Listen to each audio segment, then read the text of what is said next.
Good morning, everyone, and thank you so much for joining us for this module on social media. Rapalang is going to be introducing Bronwyn in a few minutes. Just some quick feedback. Next week, Monday, please look out for the invitation. We'll be having a meeting with the leadership team to discuss the email we want to send to the minister's office. But look out for that email from my inbox. I'm going to hand you over to Rapalang. Just before Rapalang introduces Bronwyn, I've known Bronwyn for many years. We worked together in the Big Blue Bank a couple years ago. So she is a consummate professional, and I know she's going to add a lot of value to your understanding on social media. When I had the one-on-ones with you guys, last week and the week before that, lots of you indicated social media as a gap. And I know we had a session with Nanji already, but that was more on a high level and frameworks perspective on what is social media. Today, Bronwyn's going to get into the actual detail of how you use social media, what you should be doing, tools and techniques. So please make lots of notes. Remember, our sessions are mentor-led. She's an expert in this field. I'll be using her to help me grow my social media profile as well, more strategically. So just because you have a lot of followers doesn't mean you're doing it the right way. And I realized that, and I need someone to help me at a strategic level. So I've also procured her services to help me with that. So I'm going to hand over to Rapalang, and Rapalang, you can take it from here. Guys, I'll be in and out of the session, but you're in the capable hands of Rapalang in his car somewhere in the world. We don't ever know where he is. It's a mystery to all of us. But Rapalang, over to you. Hey guys, I think by now you are very much used to my environment, and we are adjusting as well as we should. And yeah, we're excited to be working everywhere and just making the lockdown work for us in many ways. Hence, we are always in very interesting spaces all the time. So yeah, but I will just be, as Jaysha has already said, that today's focus is on social media, and we did cover it before, but more on high level content as to what it is all about. So not much on the technical and the application and the implementation of the strategy. So Nonji gave you more of the strategy of what it is that social media is all about. And then today we'll also be going in much more in depth about how you can apply it into your business. And I'm very, very excited to be introducing to you today Bronwyn. And I'm just going to be reading through her profile just for you to know what she's all about and who she is. And Bronwyn, having worked in the corporate sector for over 20 years, more recently heading up Standard Bank Group social media platforms, Bronwyn left to start her own social media consulting business. She focused on giving small business owners and entrepreneurs strategic guidance with their social media brands and presence. Her strength is advising business leaders of content strategy and reputation management. She helps entrepreneurs increase their social media visibility and teaches them how to be better content creators. She has a passion for social media engagement and content marketing strategy, where she believes storytelling has the ability to change the world. So that's what that's who Bronwyn is. And I'm very, very excited that she was really doing social media at a very high level. And yeah, obviously Standard Bank, I mean, it's a, it's a giant of a company. And to be getting direction from Bronwyn, it was really, that demonstrates that she really knows her stuff. So yeah, I'm very excited to be introducing to you Bronwyn, who's going to be taking us through the social media strategy implementation and very other exciting stuff on the social media. So without any further ado, I'll just introduce to you Bronwyn just to take over the session. Awesome. Rapalang, thank you so much. And to you as well, Jayshree. I mean, it's a dream come true to be able to work with yourself and people like yourselves, because I said when I left corporate, I wanted to make a difference. And I think everything about what I read about what you guys are doing is just that. So Rapalang, thank you very much. Hi, all Thanks so the much. participants. You must know that in social media, it's all about stalking, and we all do it. So when Jayshree sent me your names on a list, you do know that before the session even starts, I've gone and Googled everybody, I've gone to your accounts, I've specced you out, I've kind of got a sense of who I'm dealing with here. So, and I think that's important before we start to kind of know that as much as social media is all about social, everybody does that. We rely on what we see online to form our perceptions and our reputations about people. Even long before we've even met people, we go and see what you're about online. So I have all your names, and when your names came up, I was ticking you off to kind of see who's here, so I can really make it targeted and really make it relevant to your guys, to your industries, and to what you guys are all about.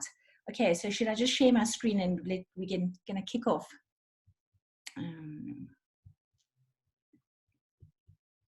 Yeah, I just want to remind the guys also that when they do have questions, then they will be able to type their questions, and if they need to be unmuted, so we will be able to unmute them so that they can get their questions through. So just be mindful of taking questions as and when they come through. And yeah, but I will let you know when there are questions, and then we'll be able to take them on. Okay, perfect. And I mean, I must admit, this is my very first Zoom training that I'm doing. I'm so used to doing one-on-ones with people, sitting with groups of people in a room. But I think globally, we're all in the same boat. I think we're all having to learn new skills, new digital ways of doing things. So I kind of feel like you guys are going to be a little bit more forgiving of me if I get something wrong, because I think we're all learning as we go. So I think we've been thrust into this new world, and it's so exciting. So hi, please, All right, everybody. maybe Yes. let me Yes. just ask them to raise their hands just before we start the session, just for us to see that they're alive and kicking. Guys, just raise your hand, please, just for us to see you. Hello, anybody raise their hands? All right, no, it's fine. I don't see your hands. I don't know why. But All of them have raised their hands, Rapalang. Just check your functions, because oh, maybe it's my yeah, function. they Okay, all no, raised not a their problem. hands. I Yeah, see 8 except hands. Gugu, but Four. I'm sure you can see it on your side as well, Bronwyn. Yes, yes. Okay, great. Okay, Okay. no, fantastic. Thank you, guys. Okay, so I want us to maybe just, I don't mind, and actually I'm going to request it. And I know a lot of people, when they go into meetings and classes, go, please put your phones away and please mute yourself. No, I'm very different. I actually think that you have to be online. You have to be having your phone should be, like for me, it's my third arm. And so I really don't mind. And I'm actually going to ask that everybody have their phones with them. You are, and I want you to be on your social media profiles. I want you to be, as we're going through the class, I want you to be constantly looking to see what you see and to see what I share of what you're seeing from yourself. So please have your phones and your social media with you all the time on your profiles. Okay, so let's go. So thanks for Rapalang for that intro about me. But I think everybody's got a story about them. And I think storytelling on social media is a lot of the time what attracts people to your brand. So let me tell you my story. And it's a long write-up, but there's a couple of key things that you must probably hear me say. I worked in corporate for 2 decades. I mean, it sounds like forever. And I wanted to give back. And I think I learned so much in corporates about marketing, competitors, consumer trends, knowing how social media works. And I love that fast pace of Twitter. Twitter is actually my favorite platform, to be honest. There's that glossy feel of Instagram where you go and escape. And then the community feel of family and friends on Facebook. But I actually started studying when I came out of matric. I studied librarianship. I studied to be a librarian. And you'd think like my job was taken over by Google. But I think what's important for me is that being a librarian taught me to make sense of complex situations. It made sense of gathering all information in the world and repackaging it. And I think even more, Google just helped me in my career. I love reading. I love a book that I read, but as much as I love a book, I love that 140 character tweet. I love the connections I make with people online. I'm a runner. You'll see behind me over there, running medals. Me and my husband run. He's a comrades runner. I stick to the 10Ks. If you saw last night with all the announcements of level 4, what runners can do, we know now that we can run 5 kilometers in a 5 kilometer radius around our house. So the running community, we just so excited because we can run. And the weekends, I'm also a blogger, so I do a lot of writing. And in my spare time, I do the social media platforms for a community-based project called Izanokanyo, a creche in Soweto, School Aid South Africa. But I'm a dog lover. I love to sleep in the afternoons. And most of all, I love social media. So I hope that gives you a sense, because I think everybody needs a story to tell about them on social media, because when you start telling your stories, that's what attracts people to your brand a lot more than your product. A lot of people will say to me, there's so many people doing social media. How do you actually stand out in the crowd? And a lot of the time, I think it's my energy. I think it's what I bring to the plate. I think I bring to people around me. But I do think it's a lot of my stories. And I'll go through that about how important it is to have your story to tell people. Okay, so this is the agenda for today. And if we can leave having this statement clear in your mind as to what you need to do on social media, then I think my job is done. And it is, I want to teach you that when you leave the session today, you're going to know that if I know who I'm talking to, and that's all about audiences, and I understand their pain points, and we're going to go through what that is, and what people need from me, and that's the value, it means I know what content to create, and those are the answers and solutions people are looking for. I know where to share those things, and those are the platforms like Instagram and Twitter. It also means that people will talk back to me, and that's engagement, and it will help me build relationships with people. And that's the agenda. That's what we're going to be covering today. I mean, you can do a lot of courses about social media, how Instagram works, and how to do a tweet, and how to build a page on Facebook. But in essence, when you are building a brand on social media, this is what you need to understand how to do. If I know who's talking to me and who I'm talking to, if you know your audiences, and if you understand what they need and how you can help them, it means you know what to talk to them about. You know that they'll want to talk back to you, and you'll build a relationship with you, which will be more sales for you, because they'll come back and want to do business with you. Okay, so that's the agenda today. Okay, so right, so this was a quote that I've seen shared by curate.com, and it says, understanding global and local trends is vital to business communication. Communicating with people and messages that resonate with people is key to making those connections with them and staying relevant, especially today, in today's fast-changing world. But getting people to notice you and engage with you, that is the hardest challenge. It's so hard to get someone's attention because social media is noisy. The world is noisy. And I mean, if I have to say to you, if you woke up this morning and you logged into Facebook, how many people actually remember what adverts they saw, if they remembered what their friends were doing, if they actually had to list what they saw? A lot of people would struggle to actually even tell you what they saw. It's noisy out there. So to actually get people to notice you, you have to really be relevant and get them to engage back. And that's the trick on social media. I always start my trainings and my presentations with clients with a YouTube video. And it's so funny because in the last 2 months, this video is completely outdated because of what's happened in the world. I mean, but I still want you guys to just stop and relax and just watch this video and kind of be aware of what's going on in the world, and just open your mind to what we're dealing with. So let me just share it with you. Okay, Rapalang, let me just see if I can get this right. Okay.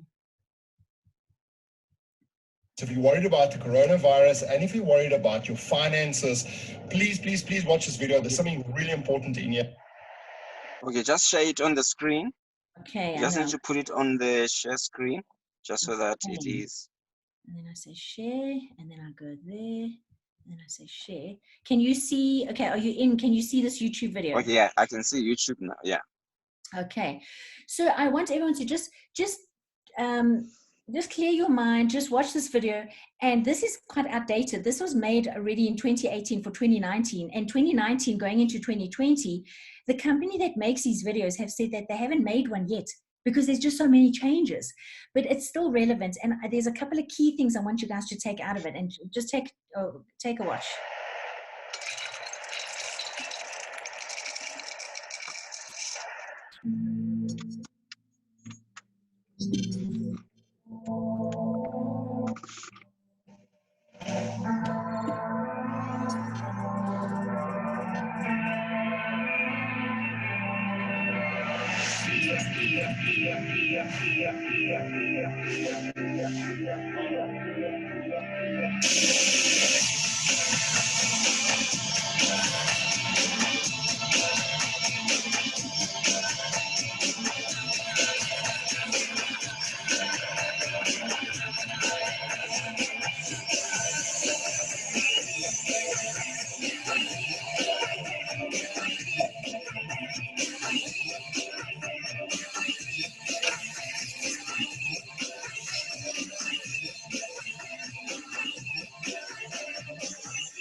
Less time cooking, more time together. Royco, delicious every time. Let me just stop that.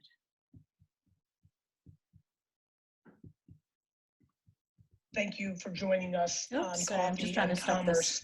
I don't know if this is an insult or a compliment, but before I introduce my tremendous guest, one of the gentlemen.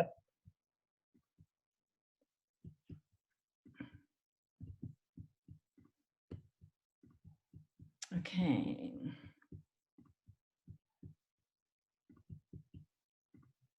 Okay, can you hear me? Yeah, you have just Okay, shared the so- screen now on the Okay, can you presentation. see my PowerPoint screen again? Yes. Okay, great. So that video is incredible. And I think even though the info is a bit outdated now, and especially in the last 2 months, it does give you a sense of what's happening in the world. And especially this, and these are key trends that no matter what's going on, this is what is going on in the world. We are, as business owners, we are competing for people's attention. We say it's time, but it's their attention spans, because they're being bombarded with messages everywhere, and everybody trying to talk to them, everybody trying to get their messages to them. You're dealing with a sense of trust. There is so much fake news out there. Most of the time, people are just trying to say what is fake, what is real, what isn't real. There's a trust in government is at an all-time low. Trust in media is at an all-time low. Who can I trust? I mean, if I order something online over Take-A-Lot, is it going to arrive? If I do my shopping over Checkers, are they going to, is it going to be something short or wrong? We're dealing with younger populations. More and more millennials are entering into the workforce, especially in Africa. Africa is just a boom of young and youthful people. It's amazing. And it's access to information. Nobody's got more information than anyone else nowadays, because you can find information and get access to information just like anyone else. The playing fields are leveled out.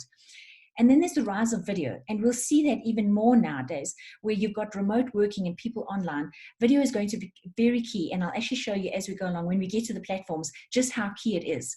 So that kind of gives you a sense, and I know that video is outdated, because what's going to be fascinating is what comes out of this coronavirus and this COVID-19 world, where people are forced to work online, connect via devices, just operate in different worlds. And who's going to pick up on those opportunities? Who's going to find the gaps? Who's going to understand the insights of what people know and what they need to know?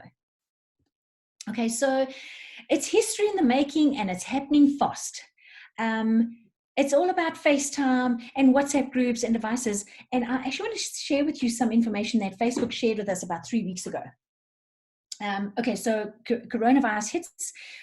We go from social distancing all to lockdown. Globally, people are in lockdown, and Facebook starts to crack, okay? They start to take strain. Their servers take strain. They cannot handle the load. And this is Italy. This is group call time in Italy. And group call time is when there's more than 3 people on a WhatsApp call, or more than people logging into kind of look at Messenger and use video. And you can see the spike. I mean, it spiked in Italy by more than 1,000%. There was a 70% rise in people using Facebook. It's incredible. Total messaging increased by over 50%.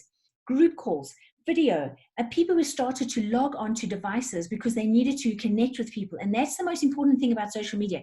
People will go to find connections. They will go to find what they need. And Facebook was like, well, we can't manage. They started to buffer the content, they buffer the quality of video across Europe. They started to reintroduce and bring in a whole lot of other stuff globally in terms of what people need.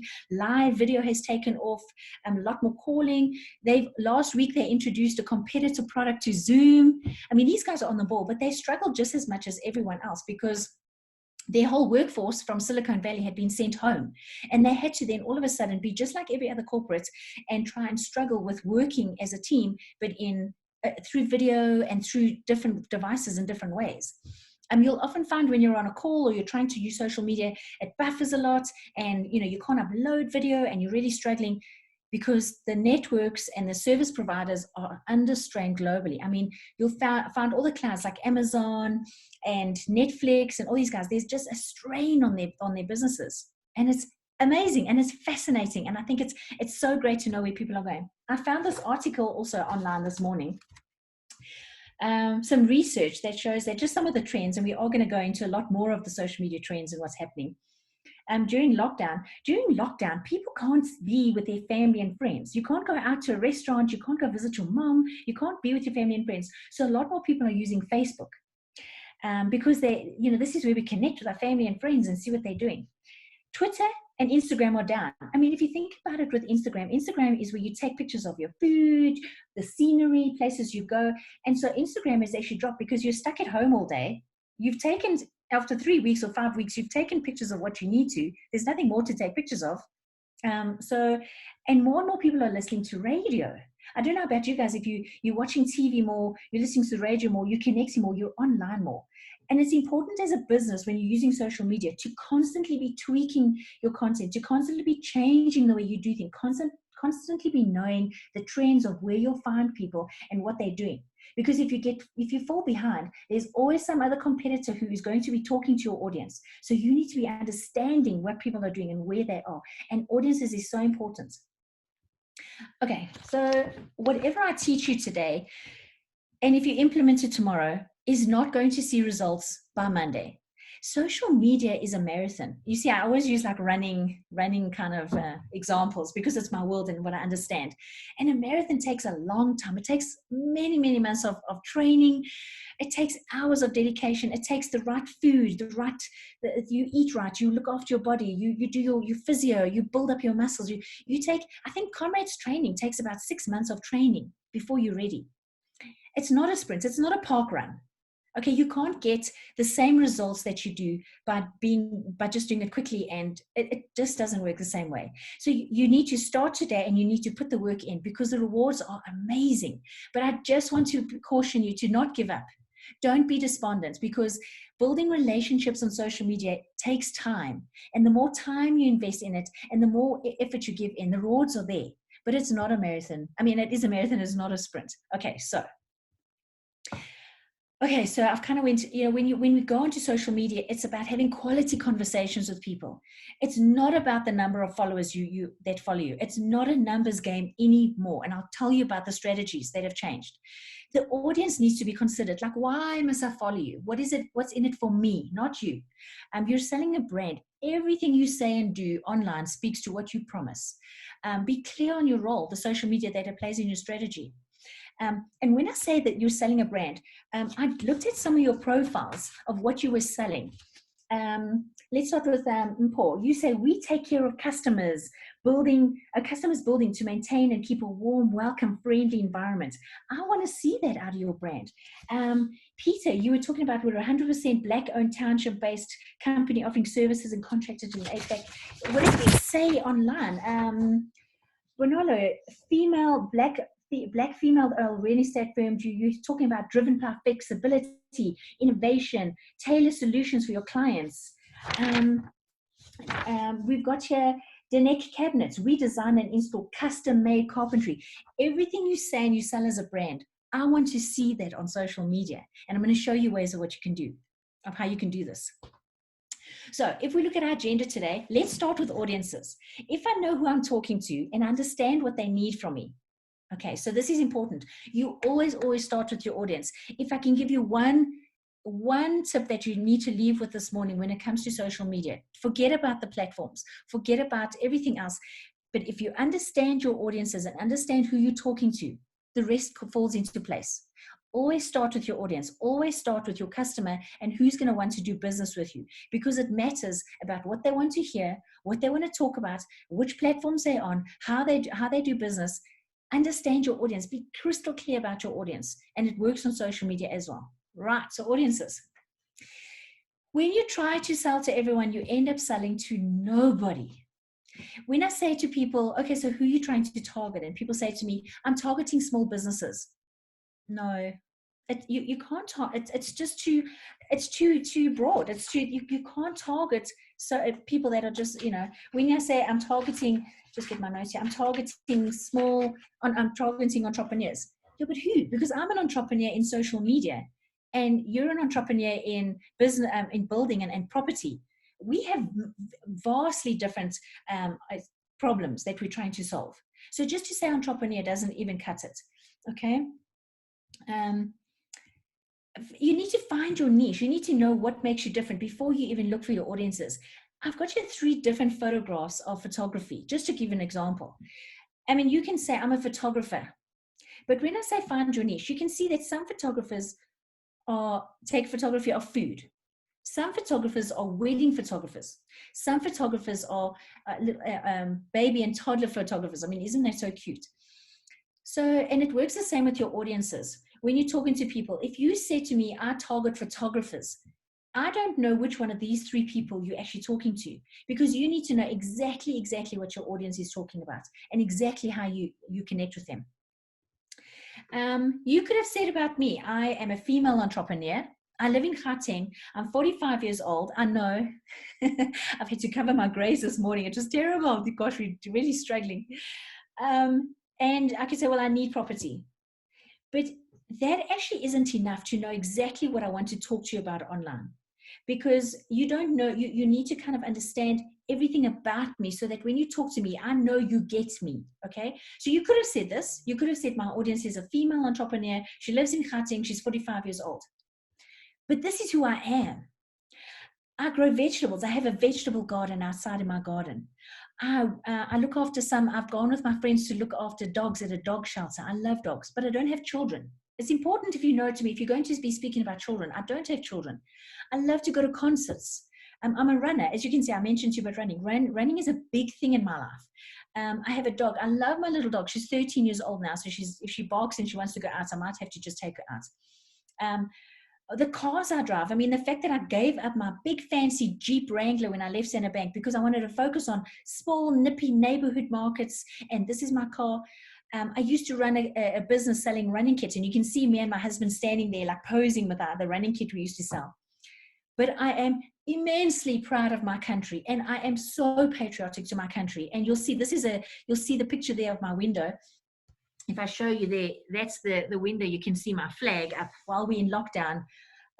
It's important that my country makes it through this. It's important that my country does everything we need to do to get right and get rid of COVID in this country, because business owners need to survive. And do you see how the 2 slides differ? Do you see how you could have known me as an audience here, but how you know me as an audience here? I mean, this is so much richer. This is about everything about what about me and what you talk about and what's going on. Let me just see. Okay, so let me just close this. I just wanted to see if there's anything else. So do you see how the more you know about your audience, and the more you know about your audience, the better it is to talk to me and kind of resonate with your audiences, okay? And there's a lot of ways you can actually do this. It is about spending time with people, and it is about understanding where they hang out, what they do. So there's an exercise, and this is going to be in the presentation, and I'm going to send this to Jay so that she shares it with you.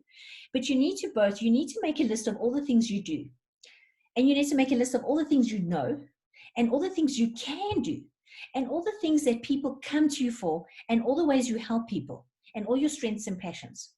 Okay, because it helps you then when you are talking to people to talk about a vast range of things on social media, so that you don't just talk about your business and who you are and small things about you. Your world is massive. I mean, and if you can see, when I spoke about myself, I used to work at Standard Bank, and then I left Standard Bank, and then I opened up my own company, and I grow vegetables, and I do this. So when you as a business talk to me, it makes the conversation so much richer and so much more important and so much more like you get me and you know me. But it's important to know yourself first, because I'm going to ask you for things and I'm going to come to you for things, and you need to know what I want to come to you for.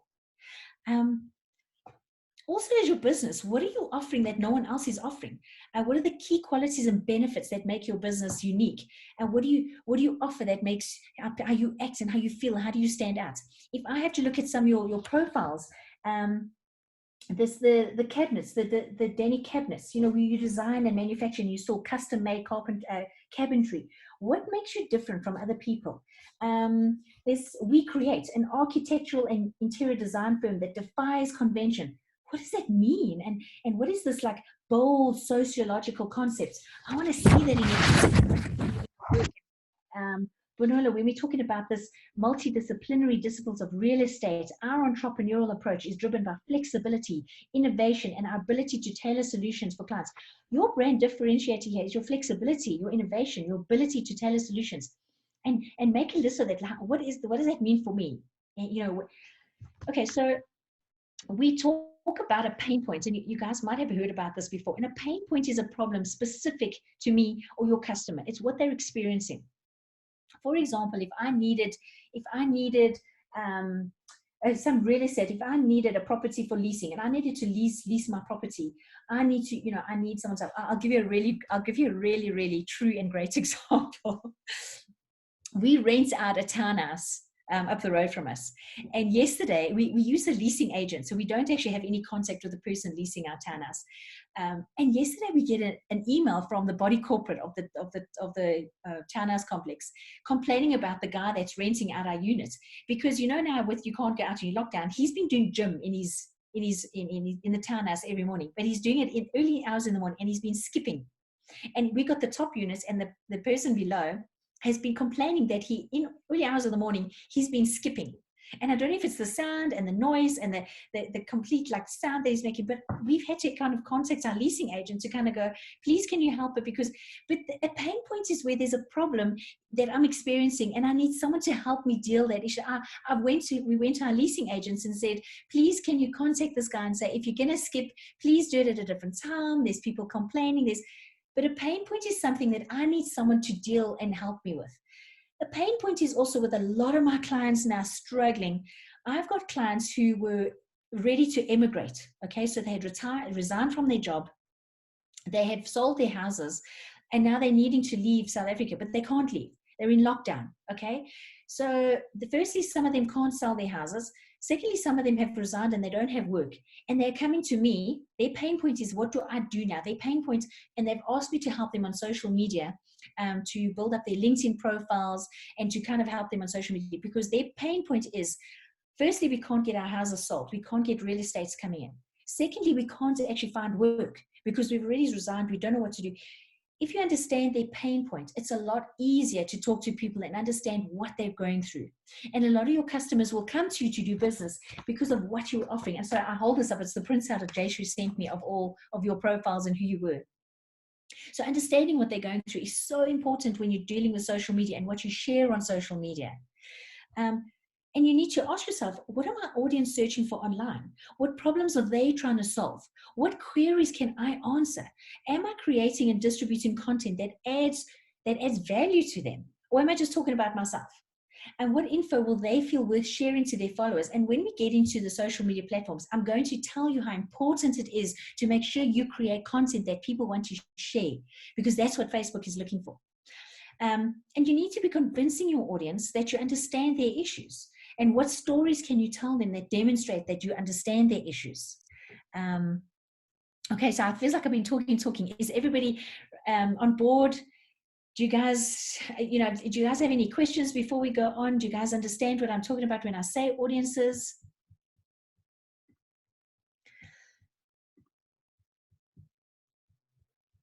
Okay, so let's carry on then. If you have any questions, please just, there we go. If you have any questions, just, send it, ask.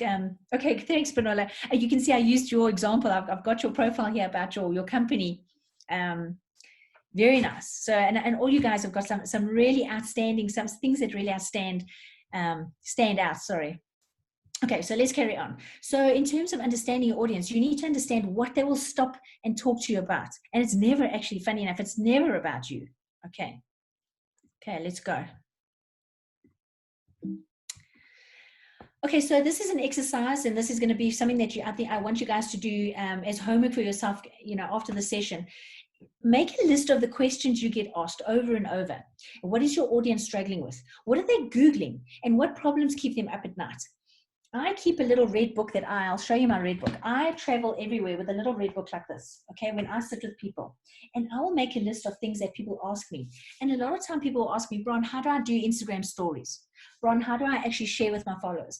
Bron, how do I actually put the little caption thing on my video? Bron, how do I make videos? Bron, what's your favorite app for social media? Bron, why does no one talk to me on social media? Bron, have you used TikTok? Bron, I make a list of these questions, because that's the content that people will engage with me on. That's the things that people will actually want to talk to me about. Those are the things that people will go, actually, what's my pain point. What actually I want to actually, what content I need to be created. And that's quite powerful. The minute you know what people want to see, they will stop and they will be hooked by your content. Okay. This is called a value articulation statement. And when you've got your business, you need to go, I help who? And remember, the who is quite important. Who comes to you for business? And what do you help them do? And by helping them do that, what is the result to them? And what does it help them not have? And because of that, and I know it's quite difficult to kind of understand. So let me give you an example of what it means. So this is my help statement. And I help people over the age of 40. And you can see how niche my audience is, right? I help people, and I mean, I help everyone. I'm helping you guys with training and that, but my key target market is this. I help people over the age of 40 who have a desire to leave their corporate jobs that they've had for many years. They're leaving because they're unhappy. They want freedom, or they're being retrenched and they want to start their own business. I help them to do what? I help them increase their social media visibility and find their personal brands. I help them shed their corporate hat that they wear for all those years. I want them so that they can be better content creators and sell to their audiences, instead of being crippled by this imposter syndrome and being vulnerable and fearful of social media. Because I believe again that if they're successful, empowered business owners can really change the world. Okay, so it's an exercise for you guys to do. And you kind of need to know, who do you help with? So if you need to, say we do, okay, let's see, say we've got your business. So say, I think I saw Spoomy. I think I saw you online. So your sole objective is rendering differentiated construction, repairs, and maintenance services, and to be the supplier of choice. Your services included are not limited to civil, building, and construction. But who are you helping? Who's the person, Spoomy, that comes to you? Who actually comes to you, and what is your objective? How do you help them? I mean, when you say a differentiated construction, repairs, and maintenance service, what does differentiated do? What does it mean to do what? Oh, I see some talking.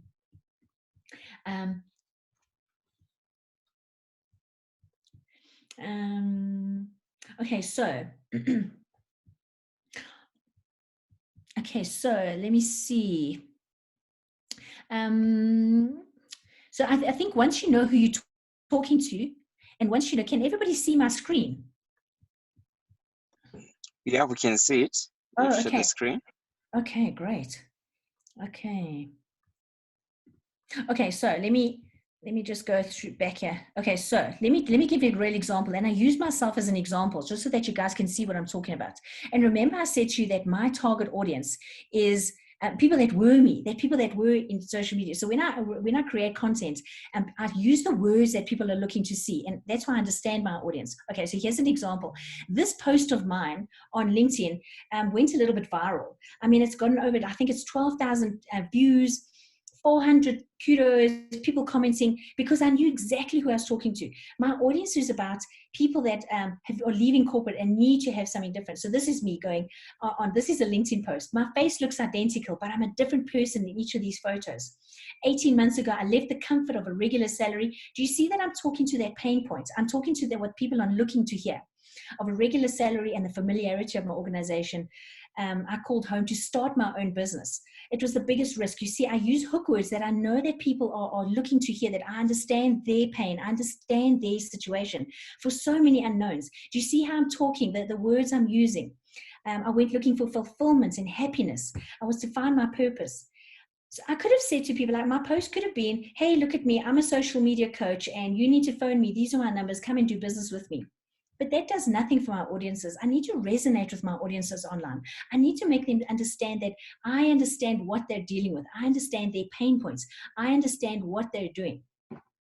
And one of the ways I did this was to do a bit of market research. And I sent out a survey, and you can use Google survey. There's a free survey software you can use. You can use MailChimp. You can even ask your family and friends and your existing people.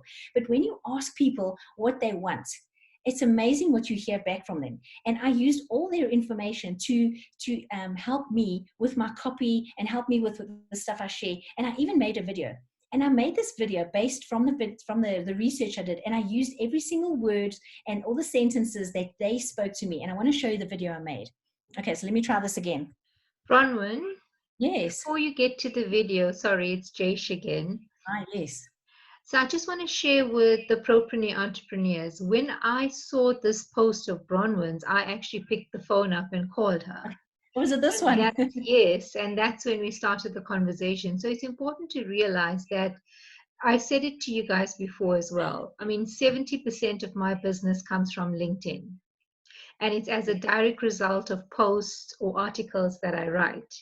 And this post of Bronwyn's, there's something that just triggered in me to say, oh, Bronwyn and I have worked together. I've been following her on social media.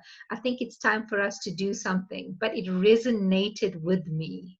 And I think that ties into what Bronwyn was saying earlier. So as a result of Bronwyn's post, she actually created an access to market opportunity, which is this opportunity to engage with you and to work with me going forward. So these posts are important. The way you structure them are very important. And it is strategic. People just think it's, it's something you just wake up and you do. But you've got to be strategic in how you do it. So I just wanted to share that, Bronwyn, and I won't take up any more of your time. Oh, thank you. And it's funny because I hate the word strategy. Oh, strategy. It's such a big... But when I say strategic, and this is what I mean by strategic, when you have to be strategic, this is strategic. This is strategy. Everything you put out there, you need to think about every single post you put out, everything, every time you talk to your audience. Because remember that very first slide we started at, when you stop people, you are competing for their attention. When you compete for a person's attention, you're actually competing for their time.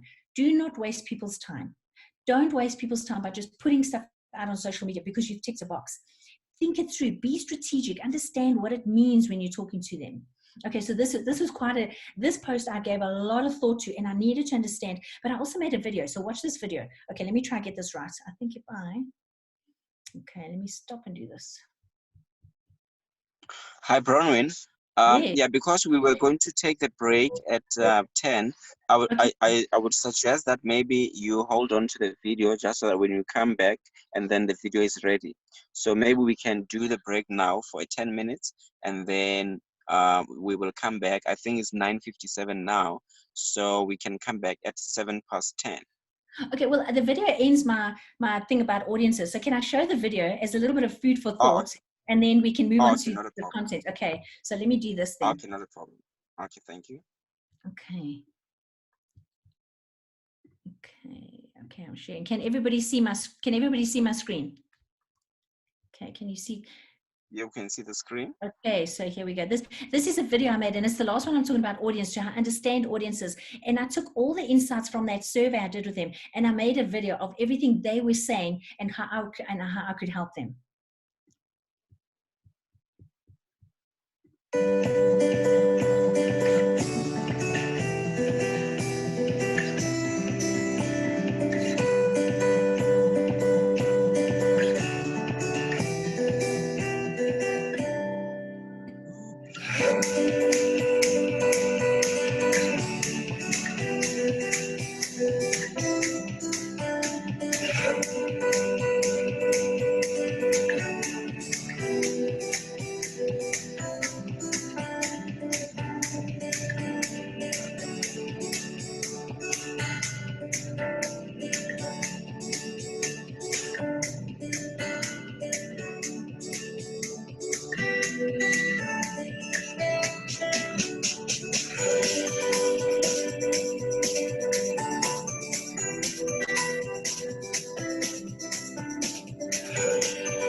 Okay. Okay, so should we take a break? We can take a break, and then no, it was a great video. I think they will just give it a food for thought, and then we'll just come back. So then they can also come back with their questions, and then we can start the session. Perfect. Okay, great. So guys, we are back at 10 past 10. So thank you so much. Cool, thank you.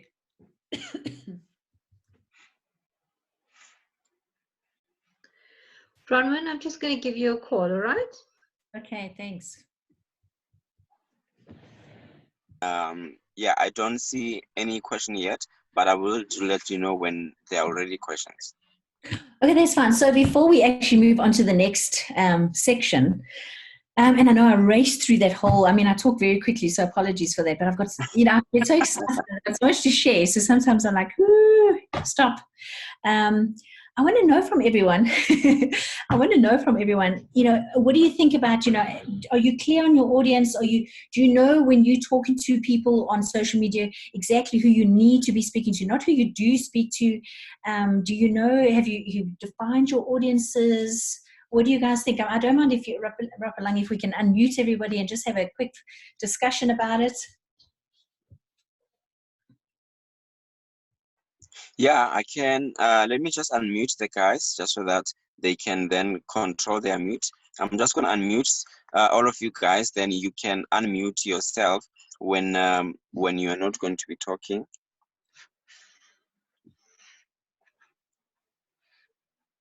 Hello.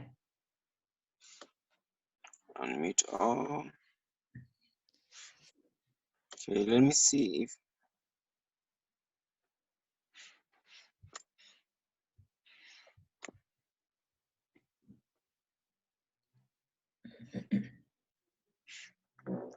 I was trying to use the unmute all, but I'm not sure if. Okay, Bunolo is unmuted. Hello. Hi. Hi, DePaul. Hello. So Okay. so I see some of you guys are unmuted. So Gugu, so what do you guys think? Are you guys clear on your audiences? Do you have any idea of exactly who you're targeting when you're speaking to people? Did that make any sense about why it's important to know who you are talking to? Hi, Bronwyn. Hi. Hello. Oh, hi. How are you? So my comment is really around the audience. I think when you had that other picture where you are saying, you're like a whatever 30 to 40-year-old white woman, I think that's the picture that I have of my audience. But the following picture that you had with regards to knowing your audience's interests, what do they do in their spare time, what do they love?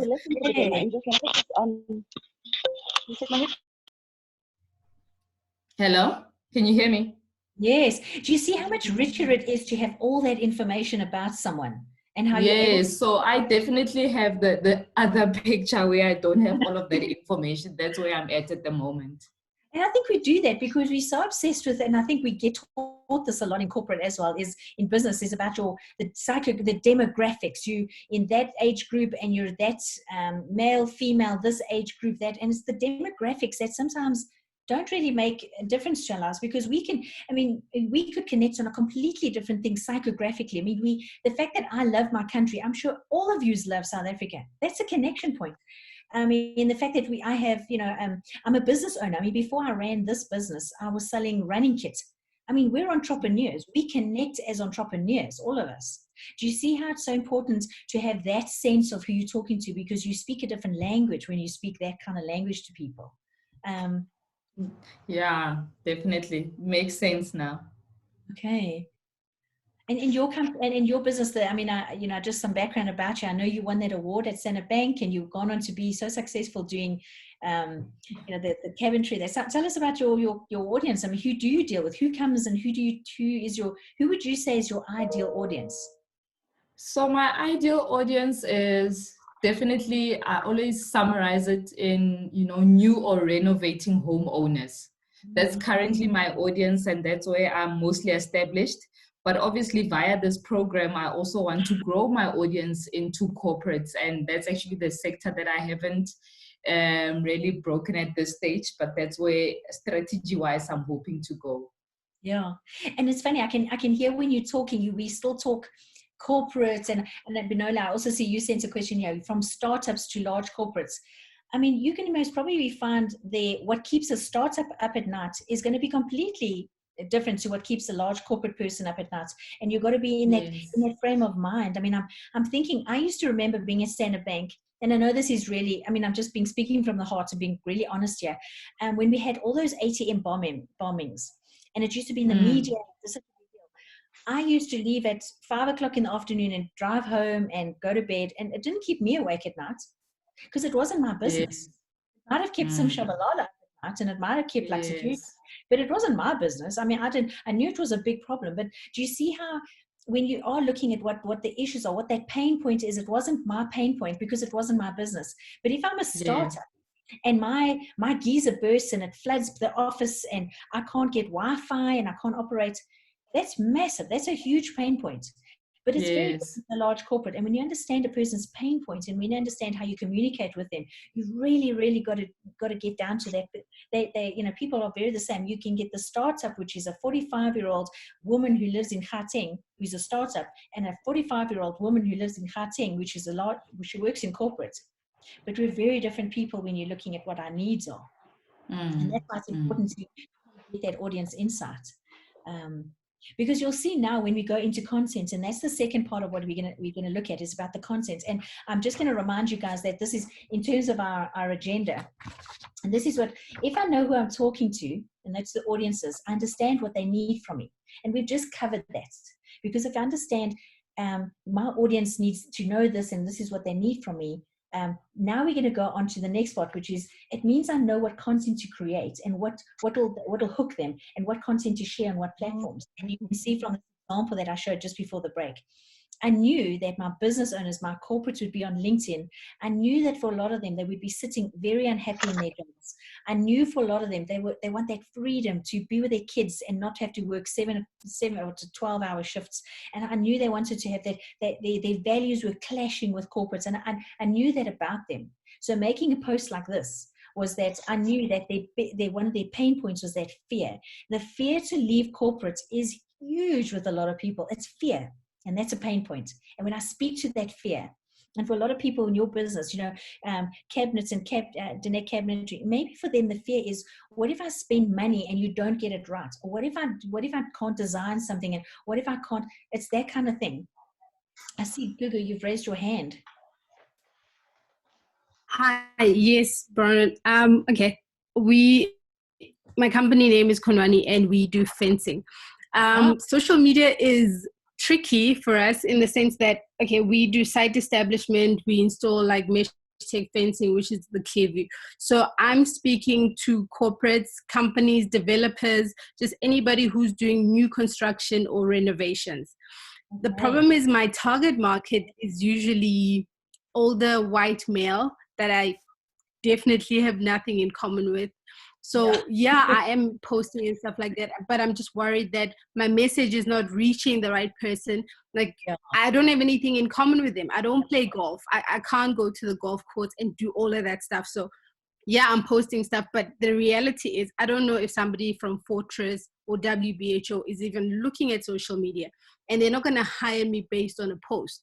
So I'm just posting and hoping that probably somebody in procurement or just somebody, my question is, how do I make my posts and stuff resonate and reach the right people instead of just posting for the sake of posting? So it's most probably what you're posting is what resonates with them, and not necessarily they think you and them are the same, but they need to know that you understand their problem. They need to know that you understand what they need. Because, I mean, they need to know that out of all the people that have gone to, when you speak about their problems and their solution, that what they need, they know you can help them. So a lot of the time, if they say we need a fence because of, what are those reasons? Because the fence needs to do this or this or this, or the fence is, when you understand their businesses and you understand what they're needing from you, it's that kind of content. And that's the kind of thing that you'll say. We can go into a couple of those examples, but you kind of, a lot of the time when you do your research, and when I did my survey, I sent a survey out to people and I said to them, and this was very new for me, I said, what do you want from social media? Because I didn't know what people wanted. And I said, what platforms are you struggling with? Do you know how to use Facebook?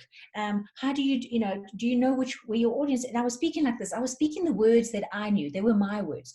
Do you know what your platform objectives were? Nobody knows what that means, like platform object. It was my terminology. And when they answered, it was so funny because people would answer like this, going, I'm terrified of putting myself on a video. Oh, okay.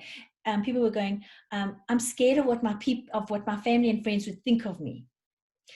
People were, I don't know if I'm brave enough. So other answers were, I don't know if I've got enough to talk about. And I don't have ideas. That's a very different answer to what I was expecting. A lot of people were saying, I was thinking they go, I don't know Twitter and I don't know how to. No, it was when they started to tell me that, I really realized what my audience wanted. And it was about, how do I take that fear away? How do I make them understand that being on social media is such a vulnerable space? How did I actually, and it's those things that I talk to people about. And I think in your businesses, you need to go beyond the product and what your offering is. You need to go past the fencing into what that fence means for that business. What is that? Putting up a fence means what? And I think it's that you need to speak to. Is it the security of the business? Does it help stopping people from coming in and stealing? Does it secure the property? Because security means that. And I think it's so you speak to what it means to have the fence. And that's quite different from speaking about the fence, you know? Does that make sense? Okay. All right. Yes, it does.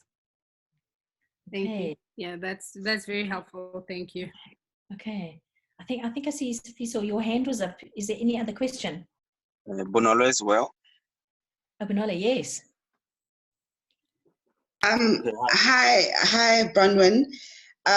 Sorry, social media is one of my pitfalls. So I'm going to be very active in terms of questions and asking lots of questions. My question is, if we are building businesses that are bigger than just us, so our businesses need to precede who we are, and we can't always be the face and the personality and the character behind the business. Of course, as small business owners, we started these and we have aspirations for growing these. But certainly, I mean, in some of these PROPreneurX workshops that we've had conversations around how we can build businesses that sustain themselves. Yeah. So my question is, to what extent does your messaging need to be about you versus the business? So when I think about big businesses, the big business has the character, it has the personality, and not the individual behind it. Okay. Yeah, actually, okay, we're going to go into content now, but I totally agree with you, because I think sometimes there's the danger where you can't profile yourself because the business is bigger than just you. And then sometimes the business is because of you that people come to you. And I'll show you different ways now when we get into it about how we can actually do that. It's about, like, sometimes the content you share is the story, and the story about all the things and the content pillars. I mean, I run a workshop about content marketing strategy and the different pillars you need, and you can't talk about everything online. You cannot talk about everything. So you choose pillars, and you need to know what your pillars are. So say for me, like social media, I might talk about my story about how I left corporate. That's a big story for me because that attracts a lot of people. But I also talk about my running, because running actually is about the lessons I learned of how to run my business. And I talk about my vegetable farming, about being patient, and about the goodness of what comes out of the farming, and about patience and about growing stuff. And in your business, you actually find a lot of things that what resonates with your audience and what tells your story. And that's quite important. But I do get what you're saying about, it's not just about you, and how do you find content that tells the biggest story about what your business can do for someone else. We'll go into some examples now. But Bonolo. Thank you. Yeah. I'm going to, when I deal with people, I actually give you a red mark, and it's a red mark to kind of go no, because sometimes people they don't hear about the way they talk about themselves. And your sentence about social media, you're not that great on. During the 10-minute break, you went and connected with me on LinkedIn, right? I did. Guilty. So you can't get to say that you're not good on social media because I'm a stalker, Bronwyn. And that is key social media, where you've gone and found me, you connected with me. That is social media. That is it. So when you say, oh, that's not my social media, is about connecting and finding connections and networking. So red mark against your name, because you can't talk about yourself so negatively, because you're on it, girl. Okay, cool. And I'm going to go and follow all of you after this anyway. If you're not on social media, I'm going to find you, everybody. Okay, so let's move on. Should we move on to content? I think Sfiso also had a question. Yes. I'm not sure if he had a question. I saw the hand. Maybe he can say if he had a question. Yes, hi, Bronwyn, how are you? Hi, fine, and you? How's it? Good, thanks. Just a quick one. It's a bit similar to what Gugu in the fencing industry asked earlier on. In terms of the clients or the target market that we aiming, our target market is mainly corporates. So in the content that we put out there in our social media, it's at this stage, from my point of view, it's a bit difficult to see the person behind the corporate institution itself. Yeah. Like, what do we put out targeting the corporate itself or the individuals behind that? I don't know if my question is coming out clearly. It definitely is, definitely. It's the individual behind it. It's the individual who's going to be the decision maker. And sometimes there's a couple of those people. It could be someone in marketing, or it could be someone that's in procurement, or it could be someone in a team. But you kind of need to go, who are people that are going to kind of going, stop, I like that and I want that. And what is it that they need to see that will make them look good in their roles in corporate, to kind of go, I need this, because those are the people that are the decision makers that kind of say, why would we choose that over that? And who do we phone and pick up the phone to go, hey, Sophia, I need you to come and speak to me. It's that person. So if you've got an idea, and sometimes you go, it's actually not someone that's sitting in procurement. It actually could be the finance person, or it could be 3 people that actually, because in corporates, I think there's so many people that eventually make the decision. And it is those decision makers, because when they sit and they look on LinkedIn and they're looking on Facebook, a lot of people log in as them. They don't put their Standard Bank hats on and their IBM hats on and then go onto Facebook. They go on as themselves. And when they see you talking, when they see what family and friends share and pictures and that, they're kind of going, wait a minute, I know this, and this is my world when I go back into corporate, and it helps them. So you do it, because a lot of people, the corporate teams that are looking at a lot of content are social media teams. They're not often the decision maker when they're engaging. It's the actual individual. And I'm going to show you now how Facebook wants you to share things that your family and friends would share, because that gets your stuff out. So if I see, say like you've got something, Sophia, you've got something that you've built and you've done, and you share a picture and it's really worth sharing, that person will share it with their friends and family going, hey, look at this. Hey, have you seen this? And I'm going to show you some of those tricks. But it's always, social media is about people. People are people. So when you say corporates, when you say the word corporate, always stop yourself and say, instead of saying corporate, describe the person in front of me. Instead of saying digital, tell me what it is. Is it my phone? Is it my laptop? When I say, so there's a lot of words that I think our brain can't work through. So when you say you target corporates, I'll stop you and say, who? Describe the person, or describe the 3 or 4 people, describe those people in front of me, because the more you can do that, and sometimes you need to do it with people you do business with already. So if you've got an existing client, look at that client and say, that's the ideal client. That is my best client that works at that company. What is it about that client? How can I describe them? What do they do? It helps you to kind of form a picture about people that you work with. But it's about people. Okay, thank you so much. It makes sense. All right. Okay, so let's move on. I don't know, Rapalang, if you want to mute us again. And then we can stop. But if you need to ask as we go along. I know I run through this like a train, but if you need to stop, just stop in Rappling. You can just kind of alert me.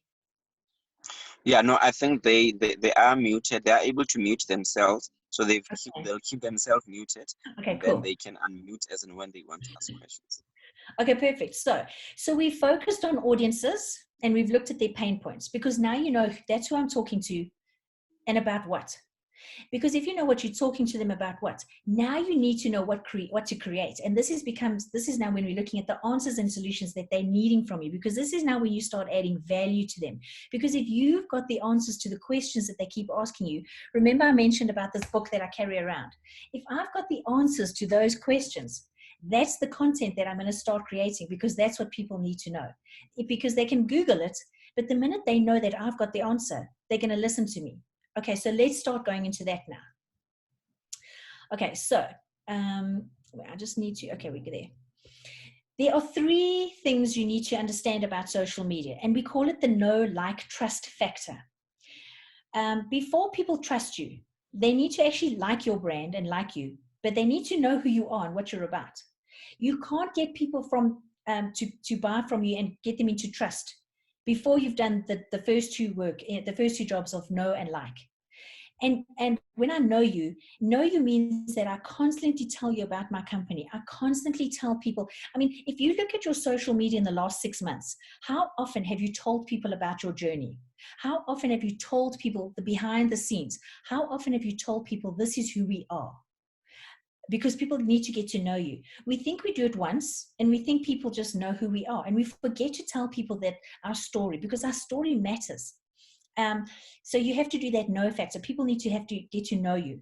Then they need to like you. They need to go, you know, there's something about you that I resonate with. There's something you share, something that you show me, something that I see that I like. You show me, like, even if you say there's, who's it? I think there's someone that does, the build fix, Mukhadi. There's the before, and we look at the before and after pictures about renovations and stuff like that. People like what you start sharing, because when you start selling, they need to trust you. You cannot sell to a cold audience. You cannot sell to people who don't know who you are. You cannot sell to someone who doesn't actually like you and get them to trust you. You have to get them to know and like you first, and then they'll trust you. And all your content, when you create content, all your content has to tick these boxes. You could share something today, and all it is about saying, this is who I am. I am Bonolo. This is my company. This is what I stand for. You didn't sell. All you're doing is get to know me, because when you do sell, they know you. Okay, does that make sense? That there's these 3 boxes that you need to tick, and I'm going to show you some of the box. I'll show you how we do this in social media. Okay, this is one which I really, really hope that people understand, is that when you feel emotion, this is customers. When your customer feels emotion, they pay attention. A lot of times we put stuff out onto social media and it's very cold, and we just share things without realizing that people don't hear who's behind the brand. They don't hear who the person is. They don't understand the journey. They don't resonate with me as a business person, because all I'm doing is pushing product. It's like seeing an advert for the game catalog, and Game is selling maize meal, and Game is selling rice, and Game is selling sanitizing Game. It's very cold, and I know I need that product. But sometimes when you've got a small business and you're selling something, people need to feel that emotion about you, because when you talk, they will pay attention. And so a lot of times I often encourage people, I mean, you can see in this, there's emotion in this post. There's huge emotion in this. And you can see the engagements I got for this. I don't get engagement like this ever. I don't get this kind of engagement. I get maybe 5 or 6 people giving me kudos, maybe a comment here and there. I don't do this all the time. This is not all the time. This was a once in a moment lifetime when I actually put this out there. It was me being vulnerable to put this content out there, because I knew when people felt my emotion, it would resonate and they would sit up and listen. Okay, so sometimes be vulnerable and don't worry about what people think. Your biggest barrier on social media is worrying about what other people think about you. That is going to be your biggest, that stops you from making videos. It stops you from being yourself and coming onto video on Instagram and Facebook, showing your face. It stops you from sharing your story, because you're so vulnerable when you have to share something about yourself. And that's the biggest barrier that business owners face on social media. And yet, the more emotion you show, the more people pay attention. Okay. So when you get to social media, you need to sell a good night's sleep and not a mattress. You need to sell, I touched on this now, about what's behind the business. What are you selling that makes a difference? I can go to Dial a Bed, or I can go to the mattress store and I say, I need a mattress. but actually, my back's been hurting. I can't sleep at night. I've got insomnia. My mattress squeaks. I'm not buying a mattress. I'm buying the solution of what that affords me. I'm buying a good night's sleep. And so when you sell your products, you have to sell a good night's sleep and not the mattress. And social media allows us to do this. Social media allows us to talk about what that means for us. You're not selling a fence. You're selling what that fence means. You're selling security. You're selling new property. You're selling the business. You're selling that kind of thing. You're not selling air conditioning. You're selling our hot summer days. You're selling our freezing cold winter mornings. I mean, gosh, winter has just arrived without us being prepared. I mean, we locked up in our houses and winter's here. I mean, look at us. I don't know what you guys are wearing, but I'm in socks at the moment. Like I'm sitting with a blanket on my lap. It's freezing. It's freezing. Winter is here. So when you're selling heaters or when you're selling air conditioning, when you're selling things like that, you're selling emotion. You're selling things. You're selling something I can feel. You're not selling a product. So when you're on social media, when you look at your social media posts, always remember, and remember, if you remember this saying, sell a good night's sleep. Don't sell the mattress. Okay, so let's see how we can go ahead and do that. Your content objectives. When you're creating content, you need to create content that understands your audience. To go, the content that we produce is going to help us do this and this by providing this and this for our audience, so that they feel this. And I know it's like this is one of those corporates, one of those things you actually get out of textbook and content objectives. And again, I feel like I'm back in corporate speaking all these terminology that you learn in varsity and all that. But I'm going to break it down into a nutshell with you. I need to know that the content I'm preparing and that I'm creating is going to answer the goal of that is going to answer a question. It's going to give a solution. It's going to tell someone what they need to know, and it's going to make those people feel happy, surprised, excited, because they know that with my solution they can do something.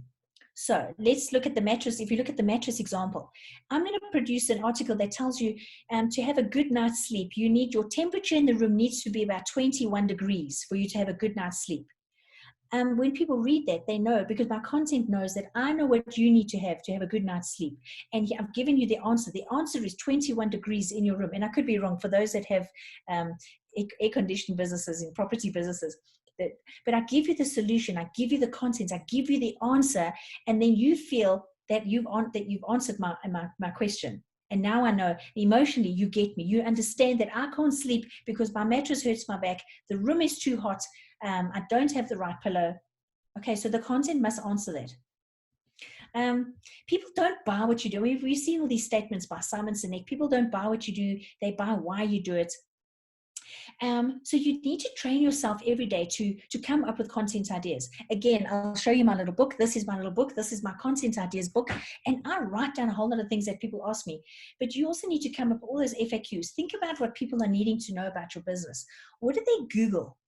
If you had to Google your business, people don't Google refrigeration and air conditioning services. Peter, if you have to answer me, what do you think people are Googling when they ask for things? They're looking for solutions to things.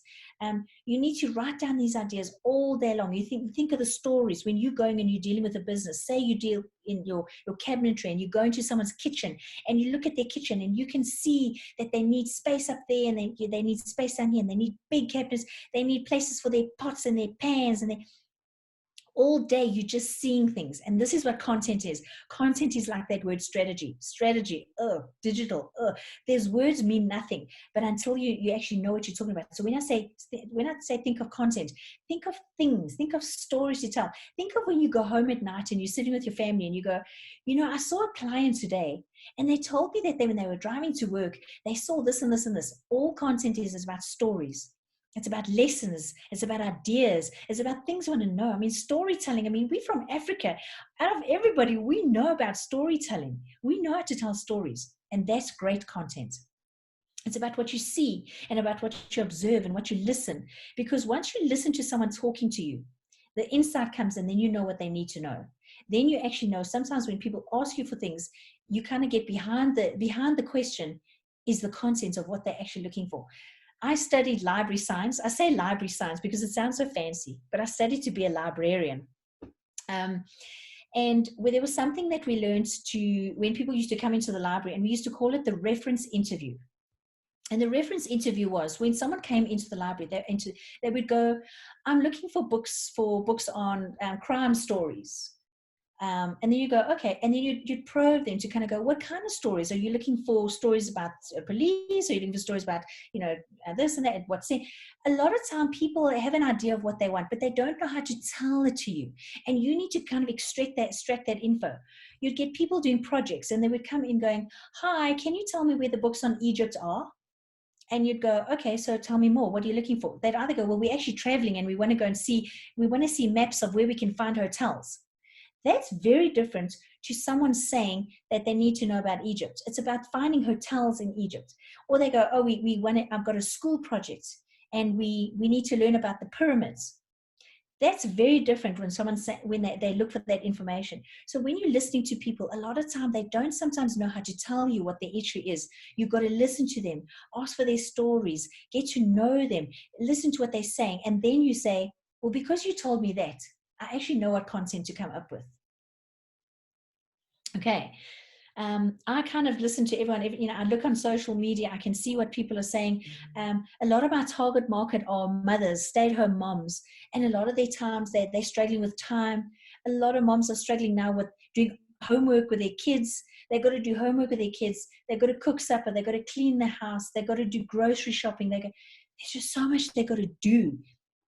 And you kind of know that for them, it's quite a big deal, because I think for a lot of women, the pain point is that I can't fail my child's education. I can't get it wrong. I don't know how to be a teacher, but I've got to get it right. I've got to make sure my family doesn't get sick. I've got to feed them and nurture them. I've got to make sure that I don't get sick with corona. So you see what people are going through when you're looking at content, and you've got to come up with ideas all day long. Okay. I think also, and it might have been Sophie, so you were asking about, how do you target different people? You've got to say the same thing 8 different times. And we say 8 times because your social media is busy and it's hectic and there's just so much going on. For people to get you, you're competing for attention, and for you to get someone's attention, for them to stop and listen to you, you sometimes have to say it in different ways. And here's a whole list of different ways you can say things. You can come up with how-to videos or how-to little infographics. You can do charts and slides. You can do a case study. I mean, most of you have got, if you're in your business, most of you have got a project that has a start, a middle, and an end. And you can write case studies about this. Who just has some water? You can come up with FAQs. I mean, the FAQs of the questions that people ask you about your business. What are the big things people ask you about construction? How do you do this? How do you do that? How do you do this? You can run a webinar. You can do a guide. The top things you need to know about refrigeration. These are the 3 things you need to buy when you're doing this. This is the 1 thing you need to know. When you do it like that, people it's different content, but you're saying it in different ways. You can do infographics. You can go, you can explain processes to people. You can do games. You can do timelines. There's just so many ways you can say, you can create content, and your message never changes. What you're saying and you're selling never really changes, but all you're doing is saying it in different ways. And remember that very first video I showed about attention and time. People sometimes might not have enough time to read your big long blog article. They might have a snackable. We call it a snackable. When I'm flicking through social media, there might be just one stat that you throw out. 53% of people who restore their kitchens sell their houses at better prices. 10% of people who put up fencing say they never have to do this. It's a snackable.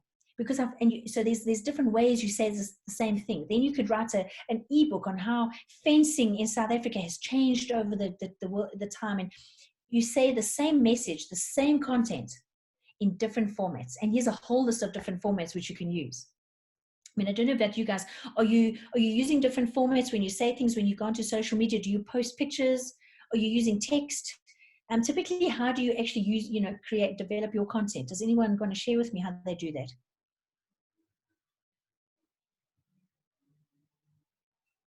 Hey, Bronwyn.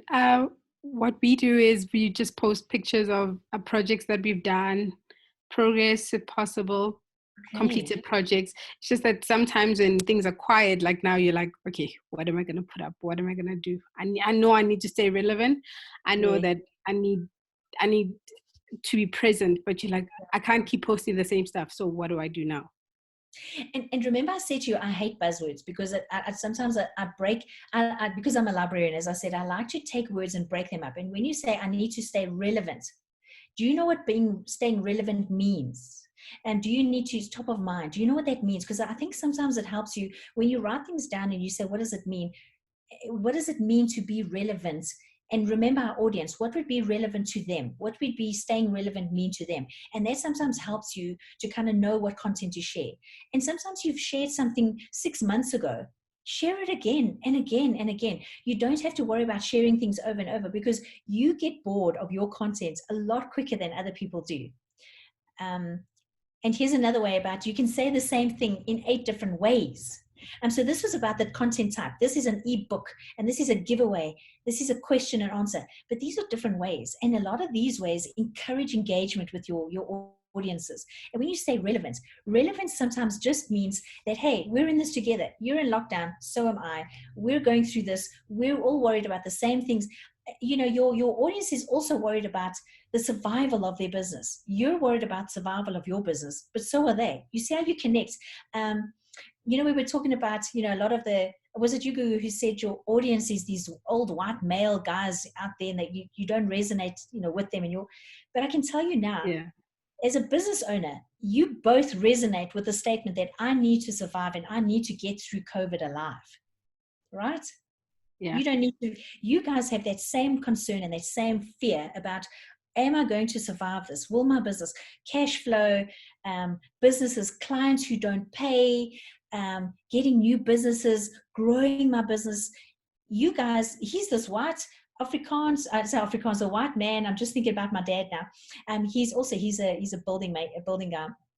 And I'm looking at him going, I don't resonate with him. He's from an older generation and he's over there. But I know that we have the same concerns, and what being relevant to him is most probably the same kind of relevance to me, and about how, and what we can share.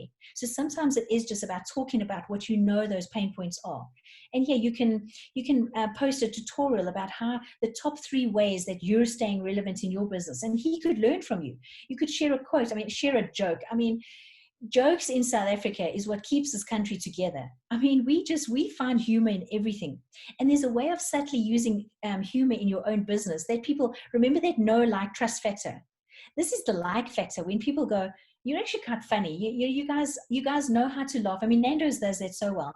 They know that that's what connects people, is that they're not talking about chicken. They're talking about the country and what connects us, and they're using the chicken to make a joke. Here's another idea. You could share it's something about, how you started in your business, and this looking about, I'll tell you my story, how I started my business. I was so scared after I left Standard Bank, and I knew that for me to get going and how to get going, I needed to make some really good decisions and kind of get going in actions. I was doing every online course I could. I was buying every small business book that I could find. I was speaking to people, but I wasn't moving forward. Standard Bank, it's still in my blood. I wasn't getting anywhere. I woke up one Saturday morning and I woke my husband up. I said, I need to sell my car. And he was like, but you love your car. It's your Jeep. You love it. And I was like, I know I love my car, but it's holding me back. It's shackling me because it's a lot of money. It's 10,000 Rand a month for repayments. The petrol, that was a gas guzzler of note. It was 800 Rand a week on petrol. I was making money to spend on my car. And in terms of small business, I wasn't sure where the work was coming in. I wasn't sure if I was going to be successful. And so I said to him, I need to go. We drove to Jeep that morning. I traded in my car for my Fiat 500, which I was able to buy cash. And all of a sudden, in growing my business, I had ticked that box. I didn't have to worry about paying that cost anymore.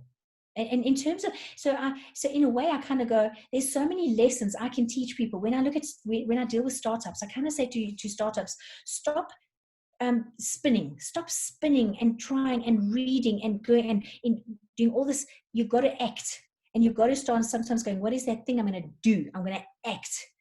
And you can share your story. I'm sure all of you. I mean, I don't know if anyone wants to share their story with me of how they started and what was that one thing they remembered doing that kind of felt like their first move into their business.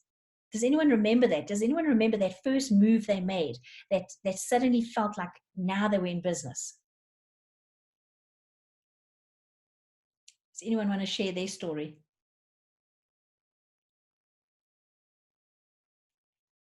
No. Okay.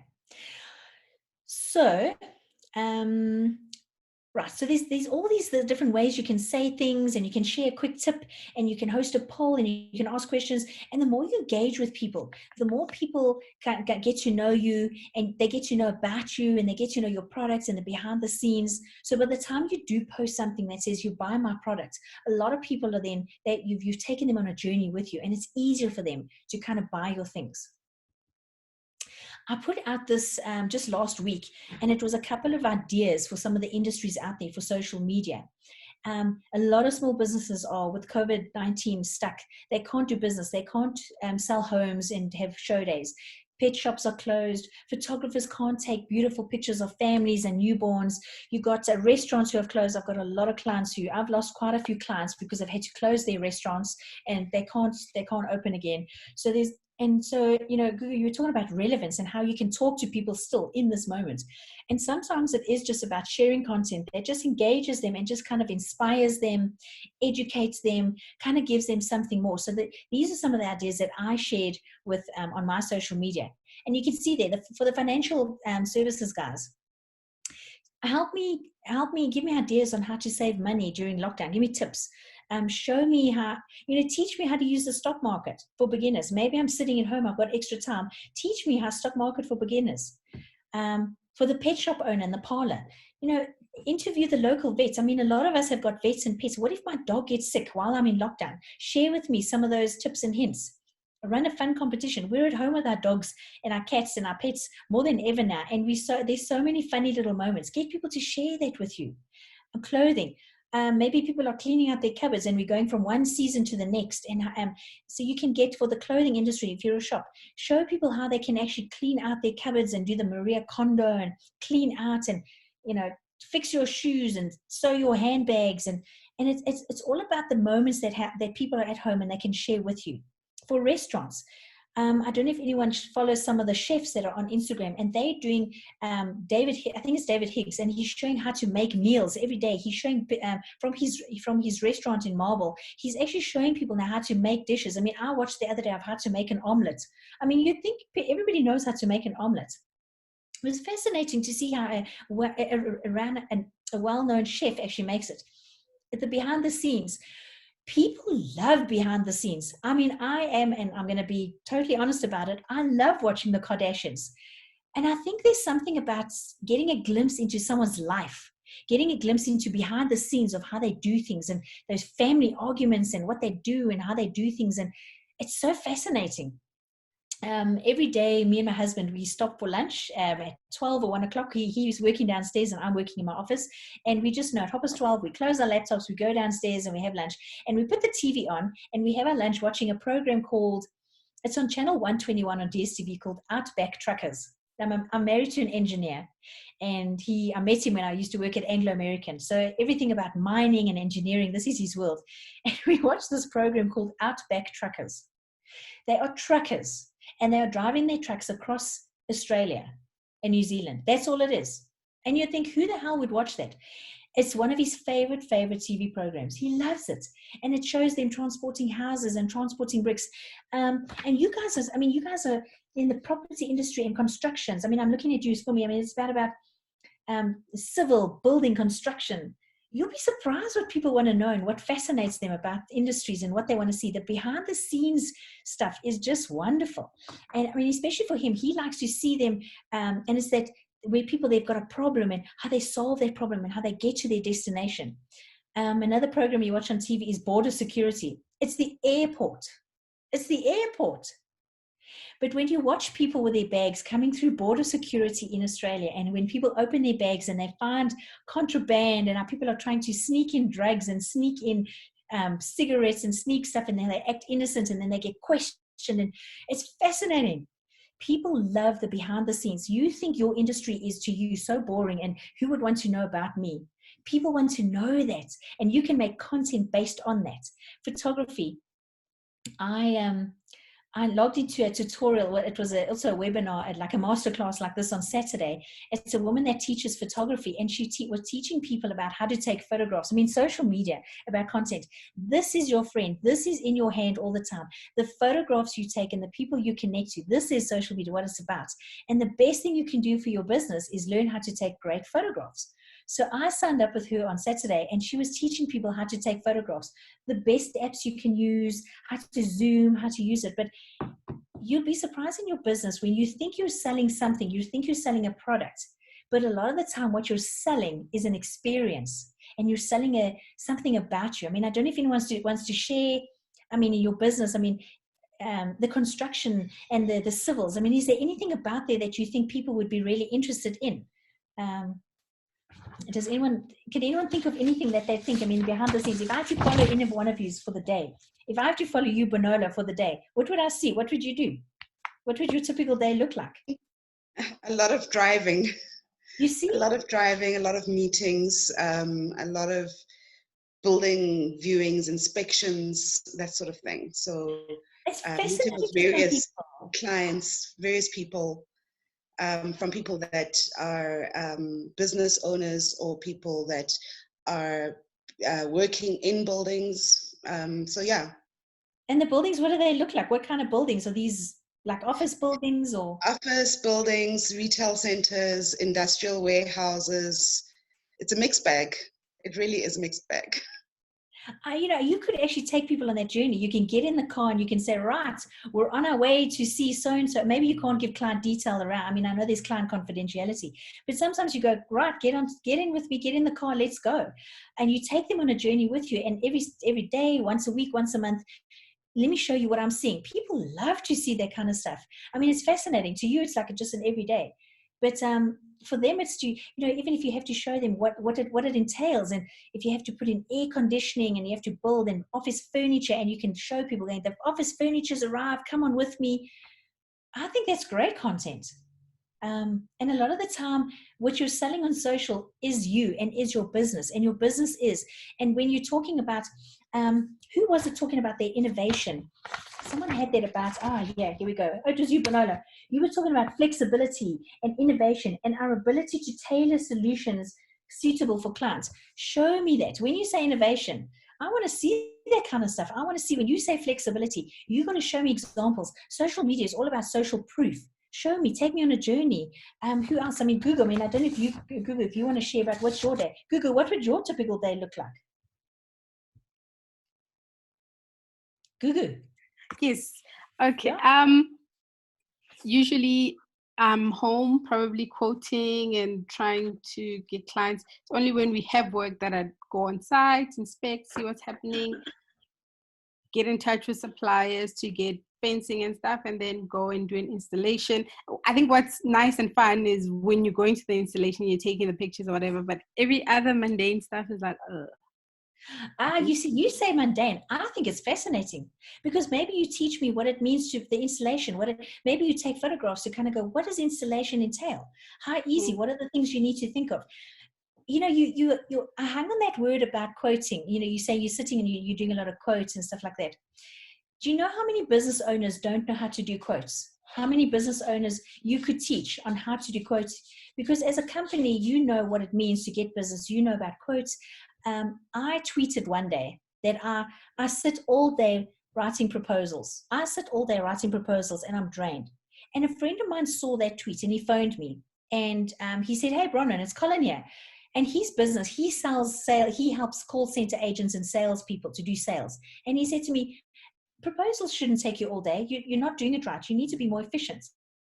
And I said, oh, okay, so how can you help me? And he sent me some templates. And over a quick 1 hour phone call, he helped teach me how to do proposals so that I would have a template. I would have different categories. I would have all my things here. So in an Excel, I would tick, tick, tick, and it was build this proposal and I could send it out. It's been gold for my business, gold. And I will remember him, and I will remember what he did for my business and pay it forward one day.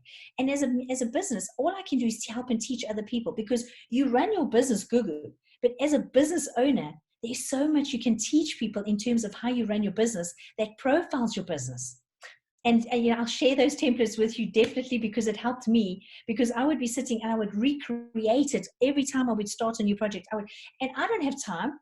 I need to sell, and all these little tips and hints. So sometimes what you're selling, Gugu, is your business and your brand shows that you're innovative.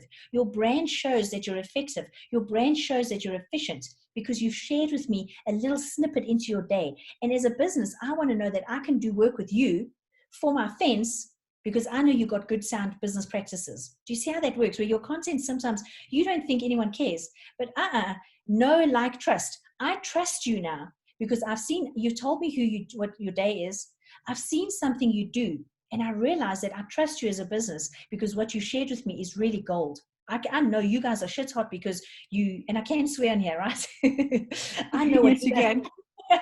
And I can see now that you guys have got your act together. It's sometimes the behind the scenes stuff, which is the social proof that you're a sound business. Do you see how that makes a difference? You could have put photos of fences, but I don't know who's behind that brand. I don't know that you guys are, that this is your day and what you're going through. And it makes a huge difference. Okay, no, I understand. It's just that you never think that people are interested in that kind of stuff. You just think, oh, well, I just need to get it done, get it, whatever. But, and also the thing is, I'm not really like I think I'm better with admin and working and stuff. I really don't want to put up like my face and what I'm doing. So I need to just work on that, I think. And for me, I'm listening to that going, when you said my face, I think it's something you see, and I go, but why not? I'd love to see what you guys look like. I'd love to, because your day is fascinating.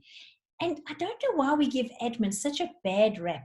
Admin is sometimes it's the backbone to our business. It's what holds the glue together. If we've got good admin practices and we can get our admin sorted, we've got templates, we've got lists of customers, we've got things to share. If we can get that sorted out, our business can be a lot more successful. And in terms of small businesses starting out, when you can share that about you, you'll be an inspiration to other business, because when people see how you run your business, it's so inspirational that you guys have got it all together. Because with small businesses, I'm the marketer, I'm the financer, I'm the HR person, I'm everything.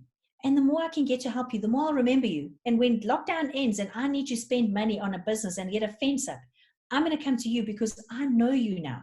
Do you see? You've connected with me, you know? Okay. Right. Okay, so the more you engage with people, the more you respond to them, and the more you'll be seen. A lot of time we think we post something on, we treat social media a lot like broadcast media, and we shouldn't, because we need to keep social. And a lot of time we'll put stuff out there, and we just hope that people engage with us. We just hope that people respond. We hope that someone comes back and talks to us. But actually, when I talk to someone, they talk back. The more I talk back to someone, the more they respond, the more I'm seen, because the more I get my voice and my face out there, it's about me talking and not really sometimes what I'm posting. It's about me being interested in other people.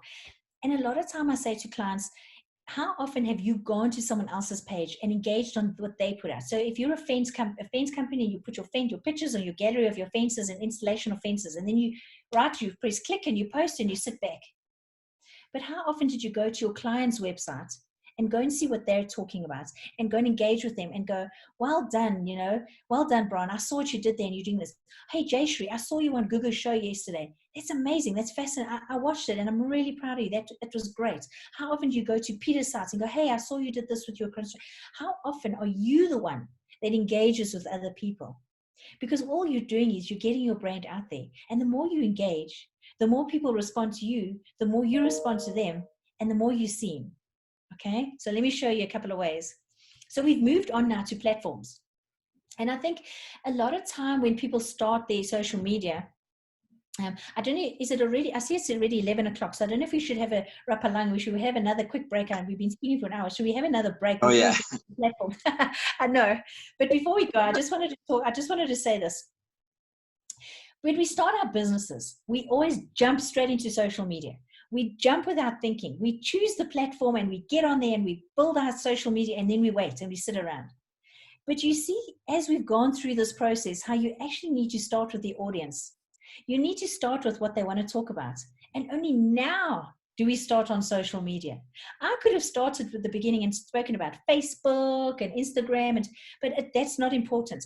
Your audience is the most important person, because now I need to know who I'm talking to and where I find them. Only now do I know they're on LinkedIn. Only now do I know, yeah, they're on TikTok. And if you're not on TikTok, it's such fun, I must tell you. It's my favorite platform at the moment. But only now do I know which platforms and what platforms to engage on. And I think if you have to start from scratch and look at your social media, first start by understanding where your audiences are and where they're talking and where they want to talk to you and what they're looking for. I mean, Gugu, you mentioned about taking photographs and a gallery of images. Are you putting those on Instagram? Because Instagram is where I'm expecting to see pictures and a gallery and imagery. If you're talking about, teaching people about admin and doing proposals and invoices, that's great for LinkedIn, because those are where people learn from other businesses. Do you see now where you're understanding your audiences and where you find them? And we're going to go into that now about platforms and social media. Okay, so Rapalang, should we have that Rapalang? Sorry. Should we have Yeah, that? no, great. I was actually buying time because there was such a great momentum, so I just didn't want to cut it short. But it's great. We can go for a break now, and then we'll resume. So it's now 11:07. So let's come back at 11:17. Okay, excellent. Thanks. Okay, good. Thank you so much. Again, just before we start, so, and I think that this session did clarify a lot of issues that some guys have been asking in the program, because now there's a whole thing about how do you use social media, being aware that, as you say, that it's a marathon, that in terms of sales, it does not necessarily immediately convert into a sale, and it's not only about using it for sales purposes, but to build a brand equity, which is more of the trust that you are talking about and continuous engagement. And someone also said that staying relevant and keeping on engaging with your audience so that you don't lose them in this time. And I think a lot of that clarified some of that they've been asking. And also, I think one of the things that it did, and maybe this also talks to me, that we are all content creators because we have a story to tell. Yes. And it's just a matter of us understanding how do we position the story in relation with our businesses, because each and everyone who's here, they have a story to tell. And maybe like me, we didn't realize that everything around us is a story that we can tell, and we never realize how much people are interested in listening and consuming the content of our story. And I think it's really answering a lot of that. And it's really quite exciting to hear that we can really convert everything into a story, and people are looking forward to consume those stories that we create, and that's how they're going to relate to our business. It might not necessarily be that they will be our customers immediately, but it could be that this is someone who could know someone who can refer you and all of that. So thank you so much for that. I think it's really, really hitting where it's really where it really matters the most.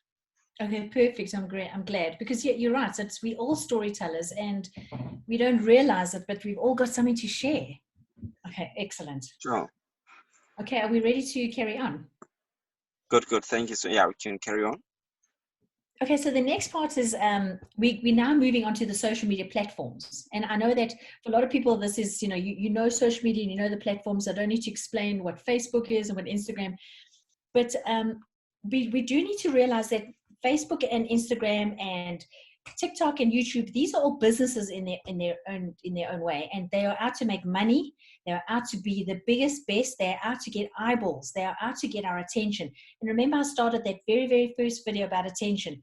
If you understand that you're out to get people's attention, you'll understand what you need to do in terms of getting people's attention on social media, and why the social media platforms are continuously changing and adapting to the way people react and the way they do business. Okay, so let's get into that. Okay, so just as a quick channel comparison, and these are the top, I haven't included TikTok, which I know is a growing platform, but these are the social media platforms that most of us know. And it is important to understand that they are very different. And we might take our phone and we might flick from Instagram to Facebook to LinkedIn within a second of each other. But whenever we go there, we are wearing different hats and we expect a different experience. I don't expect the same experience when I'm on Twitter as I do when I go to LinkedIn. It's very different. But our content needs to do the same thing as well. And if you look, I mean, Pinterest is about escapism and discovery. I want to find things and collect things about hobbies and interests and beautiful pictures. Twitter is where if my electricity is out, I will immediately go onto Twitter and go, okay, so what's happening? Ashcombe and Joburg Water, there's a burst pipe. It's that immediacy, that real-time conversation. It is now. It's happening right now. Facebook, it's about, I go there, I connect with my family and friends. No one goes onto Facebook to connect with a game catalog. I mean, I might see it, but I'm not going there for the game catalog. And I'm sorry, I'm picking on game. But I'm not going there for that. I'm going to see whose birthday it is. I'm going to see what my friends have done. I'm going to celebrate, and I'm going to be, there's escapism. Instagram is about beautiful pictures and short video clips and sharing, and it's escapism and taking me to a different world. And what are you eating? What are you wearing? Where are you going? LinkedIn is about a business-oriented platform. I know I'm going to talk about work there. I know I'm going to talk about networking and about jobs and work. WordPress is about blogging and long-form articles and things that about us we can talk about in more detail and flesh things out. And then you've got YouTube, which is all about video sharing. And so do you see how you can actually look at these? And then we've got YouTube. They are all very different, and you can't treat them the same way because they are very different. But you can't also use the same content on one platform. If I'm searching out for immediacy on Twitter, don't give me a long form article. Don't put something on in LinkedIn, which is actually a glossy picture that I would have engaged with better on Instagram. And do you see how you use the platforms differently? And we'll go into that now. The one thing I wanted to talk about is also with YouTube. When you go onto, let me just put this on. When you go onto Facebook, you'll open Facebook and then your finger just flicks, okay? And you flick and you flick and you expect the content to come to you. You expect that you'll see things that you like. You know that Facebook will give you things in the feed that you like and you go through. When you go to YouTube, you go with intent. You search for something very specific. So you'll go, I'm looking for movies at 7 o'clock Rosebank, or fencing Joburg area, best air conditioner, refrigeration, mattresses, Randburg. You actually go with something very specific. And so you can see that you treat them quite differently. Even when you go to YouTube, I don't know if any of you guys use YouTube as a search engine. They say it's the second biggest search engine currently, other than Google, because people go into YouTube and they will search things on YouTube to see. So sometimes you might think that people for your to power for your cabinets, you might actually put a video on YouTube about how cabinets are made. And that could be fascinating content for someone, because people are looking to see how things are made and how you use different woods and how you measure things, and you could teach people how to measure and why this matters and that message. And so everywhere I go to the platforms for different reasons, and it's important to understand that they're different, and it's not a spray and pray approach, because I understood my audiences and I understood what they needed to know, and now I'm going to go and find places to share my information with them. Okay, oops, let me just do that. Okay, so social media, remember, it's about visualizing yourself in a conversation with, let me just put this on there, sorry. Visualizing yourself in a conversation with someone. They're sitting across from you at your kitchen table and you're sharing a nice cup of coffee and some rusks and you're talking to them. So it's not a broad anonymous, I'm not talking to corporates. I'm not talking to small business owners or entrepreneurs. I'm not talking to social media managers. Imagine that you're close enough that you can touch them and you can actually, you speak into them and they're speaking back to you. It changes how you speak, because how salesy are you How does your language change all of a sudden when you're speaking to them as you're speaking to them across the table? And how, if you had to change the way you speak because you know they're right in front of you, how else that would change? And I love this guy, Nick Usborne from Conversational Copywriting. It's another company. I love how he describes it, because I think we forget that we're on social media. We forget that we're actually talking to someone on the other side. But if we had to visualize them in front of us and sitting at the table in front of us, we would talk to them quite normally and quite conversationally, as opposed to when we do write for social media, we use a lot of words and jargon that sometimes doesn't add any value to the conversation. Okay, so just to remind where we've come from and where we're going. Consideration, it's a marathon, not a sprint. It's building a relationship. Relationships take time to build. We need to start niche and we need to focus. We need to, let me just see, can everybody see me? Rapalang, can you still see me? Rapalang? Yes, I can see you. Okay. I can see you. But I think your presentation is not there. Oh, okay, let me see.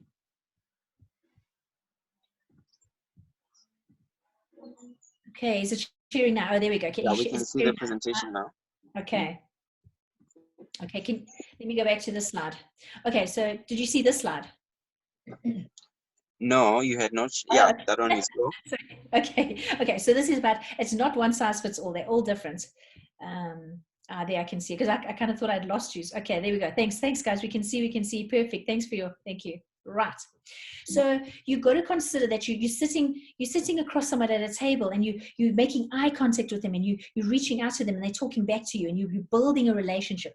So just to consider where we've come from. It's not a marathon. I mean, it is a marathon, it's not a sprint. When you're building a relationship with someone, imagine when you're dating someone, it takes a long time to build up that relationship, to build up that trust, to learn about their families and what they're about, or what they like and what they don't like.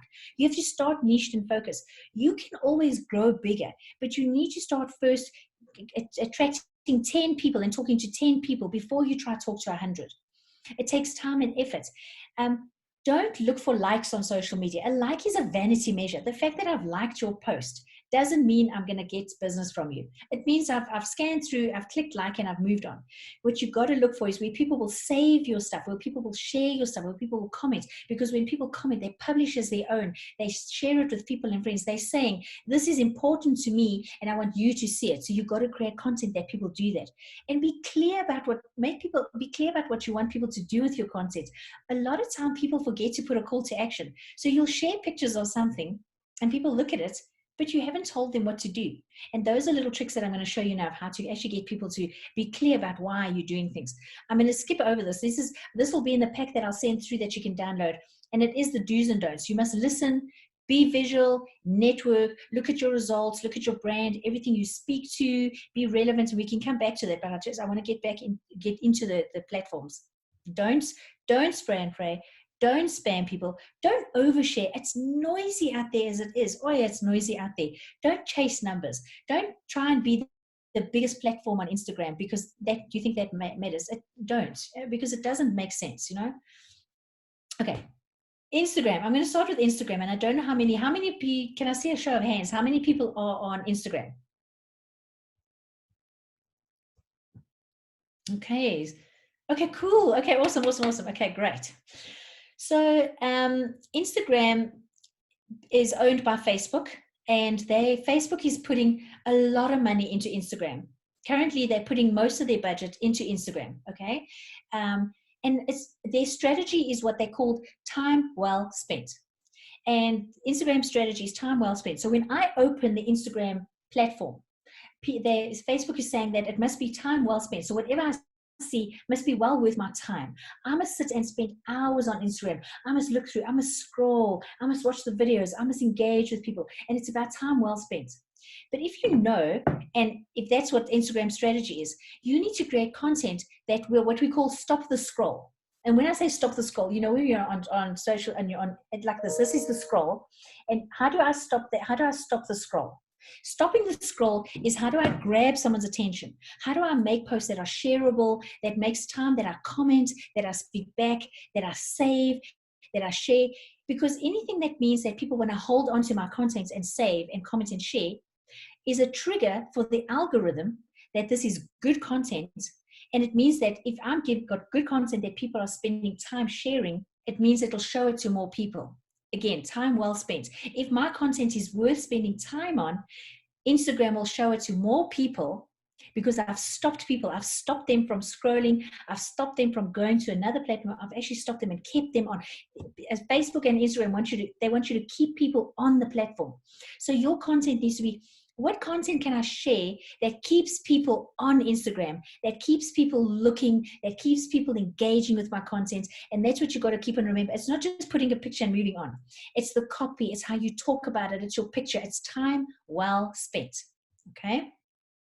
Here's a little exercise that I want you guys to do start doing from today, is spending 30 minutes a day engaging on platforms. And I've used this example for Instagram. So you start, and it's 10 minutes, 10 minutes, 10 minutes. And it's a trick that I do every day. And I actually do it in front of TV because, I mean, who doesn't watch TV with their phone in their hand? 30 minutes a day. I set my timer, and then I open up Instagram, and I start at the top. You see the stories at the top, okay? I start on the stories. And when I say start on the back, remember the algorithm shows you what it thinks what it thinks you're going to be interested in. The algorithm is watching you the whole time. What do you engage on? What do you click on? What do you like? What do you stop at? And it forms this perception about what it builds that audience profile of you. You know, like I said, we build audience profiles for our business. The algorithm is building a profile of you, and it knows what you like, and it shows you what you, but sometimes you miss the opportunity to see what other people are doing. So when I say start to the back, when you come to the highlights, go right to the back. I don't know if you've got your phones in front of you. I want you to do it with me so that you know what I'm talking about, so that you can stop me if you're not with me. And you can go right to the back. Start at the very back. Start at the back and go that way. Because when you start at the very first circle, the very first highlights, the very first story is what the algorithm thinks that you'll be most interested in.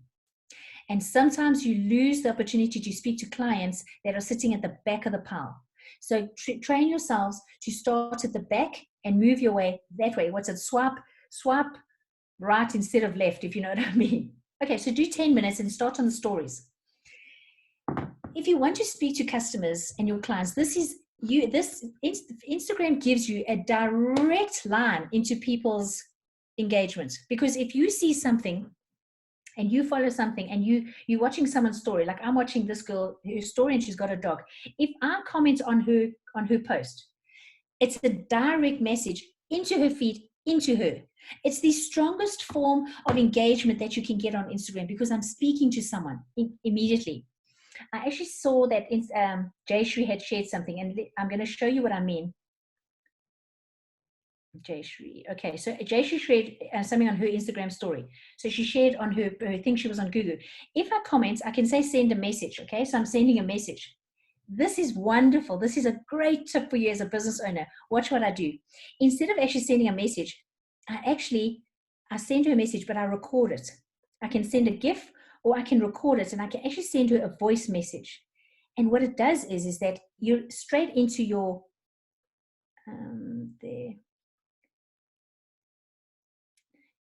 In Jayshree, in the direct feed, I can see Jayshree. I can send her a message. And Jayshree, if you see this message, it's going to be me. And you'll see at the very bottom, there's a little microphone at the bottom. Is everybody with me? Okay, so at the very bottom, and I can send a message. And all of a sudden, Instagram is giving you the opportunity to speak to someone. And that just changes. That's a whole new ballgame. So watch what I'm going to do to Jayshree. Hi, Jayshree, it's Bron. I'm just using this as an example to show these PROPreneur brilliant minds of how to use direct messaging to speak to their audience. So you can ignore this message, and I look forward to speaking to you later. Bye. Okay. And I've sent her a message. Hi, Jayshree, it's Bron. I'm just using this as an example to show. Isn't that amazing? Okay, so when you start engaging with audiences, you might see, and like say it's for you, DePalm, say maybe you see someone's renovating their kitchen, and you speak to them going, hey, you're renovating your kitchen, it looks beautiful, and I love the colors of what you've done. I mean, you've got to be genuine about it, you've got to be really authentic, but it allows you to talk directly with someone, and that's powerful, that's amazing. So I love stories just for that. Okay, 10 minutes on doing that, 10 minutes on the feed. I mean, I'm often amazed that people, do you know, you get some people who never look at stories. And I don't know if you guys, who never looks at stories, or who always looks at stories? I mean, Bonola, do you look at the stories? Yeah, there's so many interesting characters on Instagram, so I definitely look at the stories.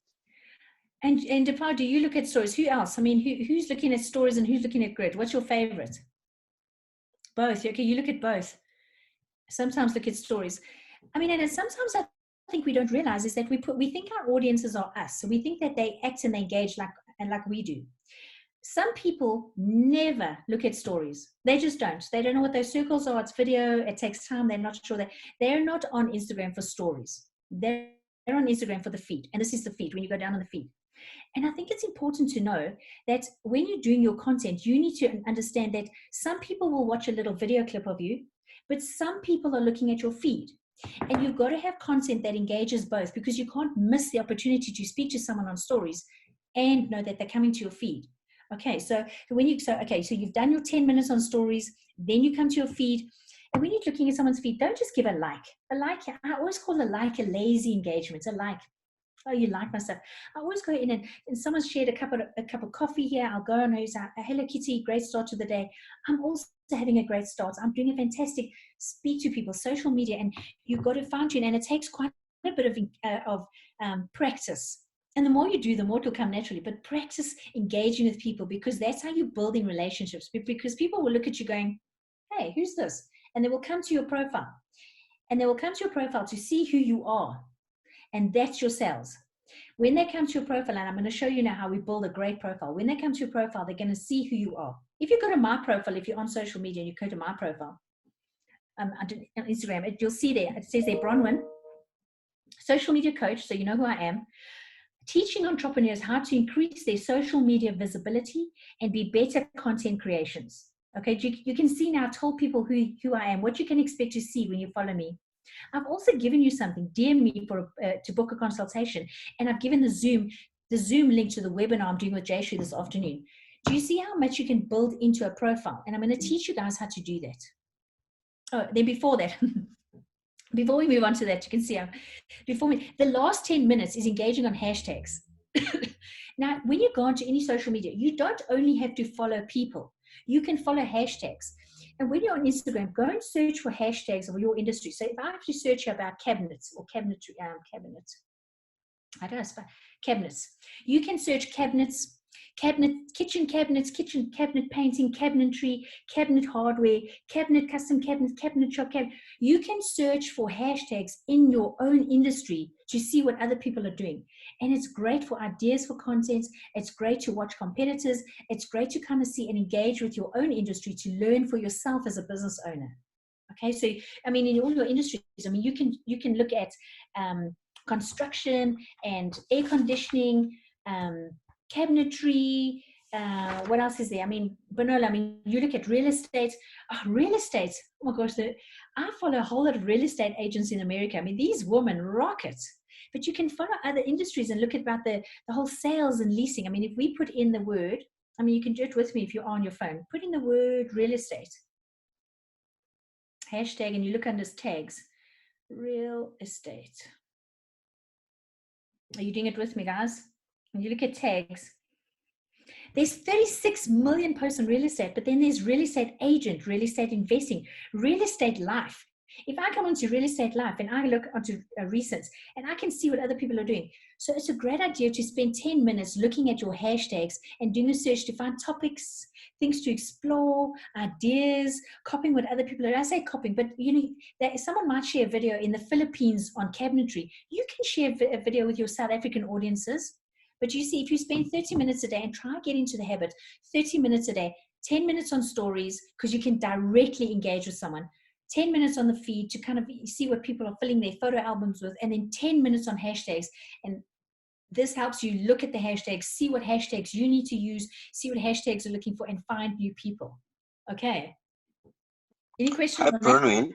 Yes. So that means that you can literally just use those hashtags to go into other people's content strategy and adapt that as your own content strategy as well. Not necessarily on taking their pictures, but just observing what people post or the content they share, and then that can like give you an idea as to also what content can you adapt, because you will have seen what is trending and then be able to go with what is trending. Exactly, exactly. And there's nothing wrong with it, but all you're trying to do, all you're looking at is what you're looking at trends, you're looking at why people are engaging in things. And Instagram even does it for you, because they'll give you, when you look at that, they'll give you top and they'll give you recent. The top posts will show you what the top posts were. These are the top posts that people are engaging on. And you can kind of understand why were people engaging. Was it what was said, what was shown, and you can kind of see in this. I mean, if I put out, Pinterest put out a report the other day on their trends. Do you know everyone was baking banana bread? Do you know that it wasn't just South Africans? It was Australia as well. It shot up by 50%. More people in Australia were baking banana bread. All you're doing when you're looking at hashtags is finding trends, and you're finding relevant conversations, and you're finding relevant content that you can use as your own to kind of going, hey, like Google, you can go, hey, I've just seen that person doing photographs of how I can do that. I did that yesterday.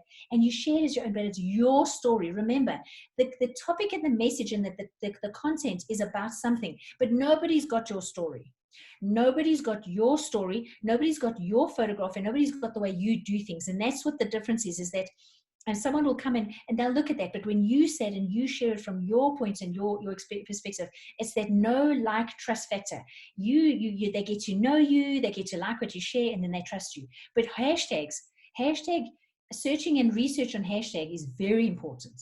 But yeah, Rapalangi nailed it, exactly that. Okay, so this is why Instagram stories matter. Facebook hates TikTok. I love TikTok. I've discovered TikTok, and I can spend hours on there watching some of the most random videos. But I say random. When I first started on TikTok, I watched everything, and it was stupid. People were jumping into pools. They were chasing their dog. I don't know what they were doing. But slowly, I started to find content that mattered to me. If I go onto TikTok now, do you know what I'm following? If I open TikTok, I'm following other social media managers. Oops. I'm following other social media managers. I'm following people who do tips on how to do content. I'm following people who show tips on kitchen. You actually find on TikTok, there's niches, and you'll find content there that can also give you ideas. But why it's so important to be on Instagram stories is that Facebook wants you to be on Instagram. It doesn't want you to be on TikTok. So it's putting a lot of money and effort into Instagram stories to get people to watch videos on Instagram stories and not on TikTok. More videos mean more people spend time on the platform. Remember the strategy, time well spent. It takes longer, if you look at your Instagram, it takes longer to watch a story. When I'm at the top and I'm watching the story, it takes longer because there's 15 seconds. It takes longer to watch the video than it does. See how quickly I flick. Do you see how quickly I flick the grid? You got 1.3 seconds. 1.3 seconds and I've moved on. Videos means more ad revenue for Instagram because they can put ads in between the videos. So you need to, in part of your content strategy, try and use Instagram stories more, because you'll be rewarded by Instagram. You will be rewarded for stopping the scroll, for putting stuff up there, for showing people a proof about your day. I don't know if you guys, if you don't follow me, let me show you what I put there this morning. I'm actually doing my first Zoom masterclass today. I've never actually done training via Zoom before with a bunch of people. It's with a bunch of property engineers, property entrepreneurs, and I'm teaching them all about their personal brand on social media, how to use it to talk to audiences, how to identify the audiences. Actually, let me just show you the agenda. It's easier that way. So it's this. So I'm going to teach them this. At the end of the session, which is like 3.5 hours long, I need them to know this statement. If I know who I'm talking to, which ones, and do you see what I mean by an Instagram story? How I can take people behind the scenes of my day and tell them my feeling. I'm so excited, I'm nervous. I've never done a Zoom masterclass before. I show them why it's important of what I'm doing. So in a way, I could have gone there, hi everybody, I'm a social media coach and I tell people how to do social media and you can contact me on this number. I took them behind the scenes. I took them into my world.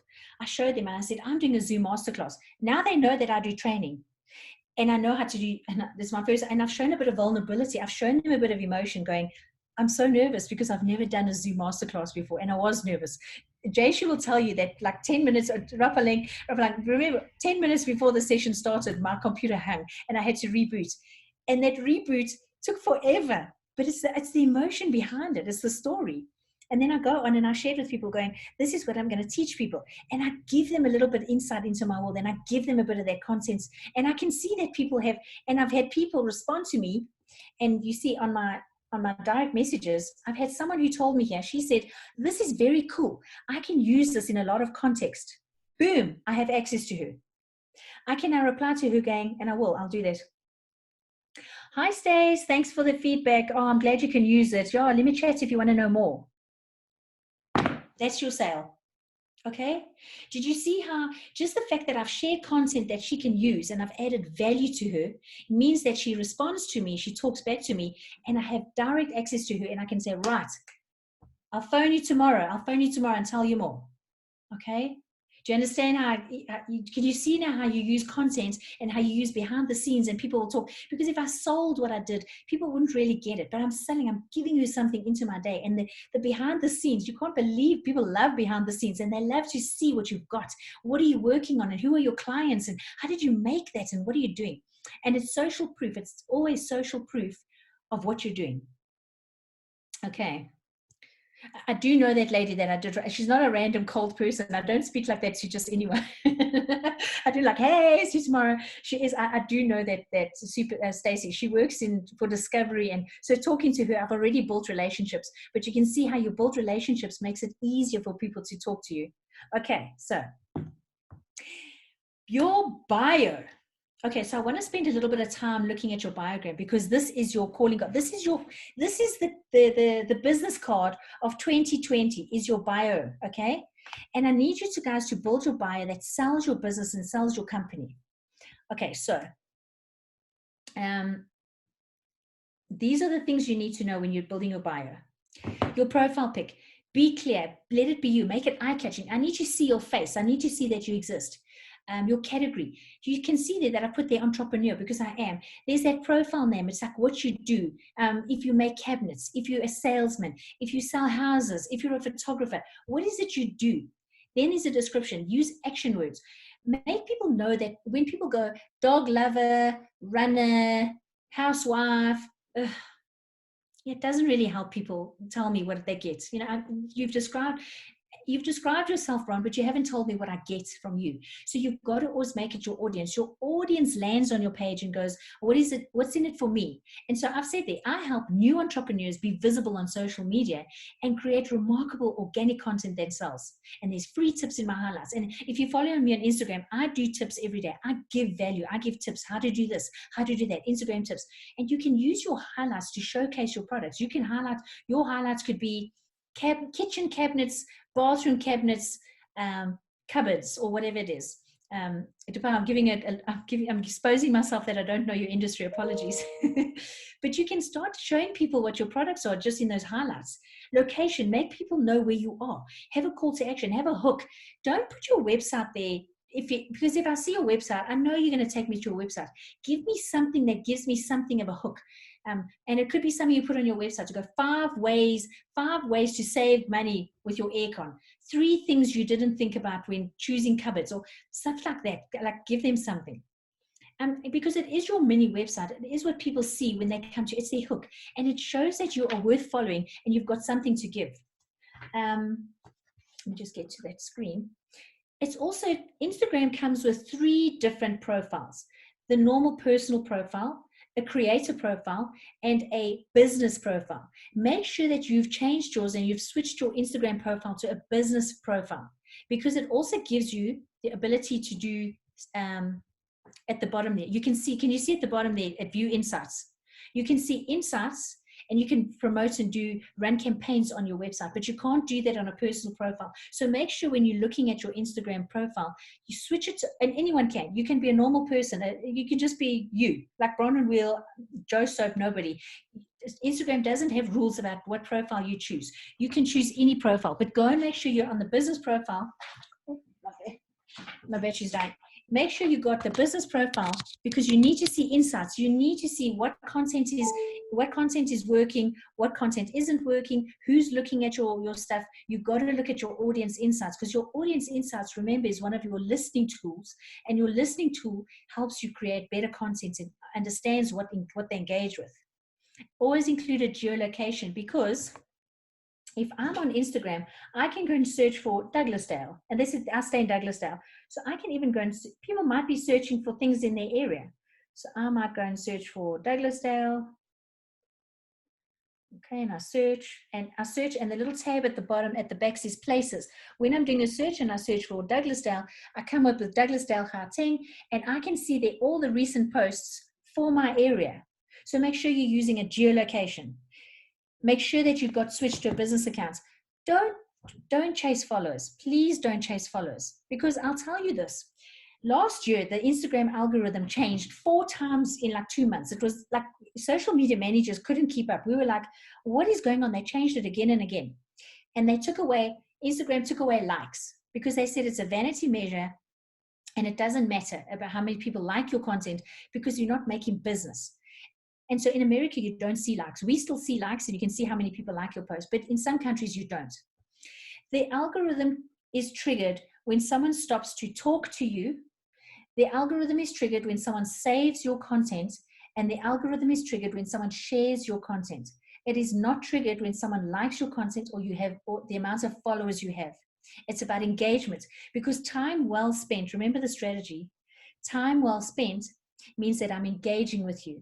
And if you've got content that engages, that means that you have a higher priority for Instagram on the platform.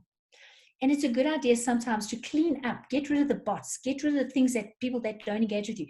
Bring your target, bring as niche as you can, because those people will love engaging with you. If no one engages with you, it hurts your profile. And I hope that makes sense. Does that make sense to everybody? Did that make sense, guys? Do you understand what I mean by not chasing followers?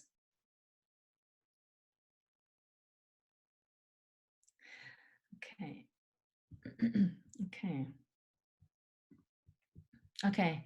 So it is more important to rather have the best target audience following you than 10,000 people. It's not about the people anymore. It's about a really niche, because then when you share stuff, they're going to really be interested, because you're going to speak their language.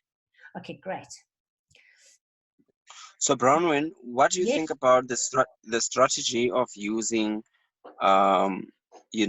celebrities for endorsement, just to create a lot of activity around your social media and all of that? So does the endorsement strategy, could it still work for small businesses in as far as social media is concerned, when you are using brand influencers and all of that, just to channel some attention and traffic to your brand? Yes. And in fact, when we think of influencers, we think of these massive influencers out there, like I don't know, who like some major big names in South Africa that. But I work with an influencer company, and they've got lists of influencers, and they're macro, major, macro, and nano. Like, you can get an influencer that only speaks to 200 people because they know their target.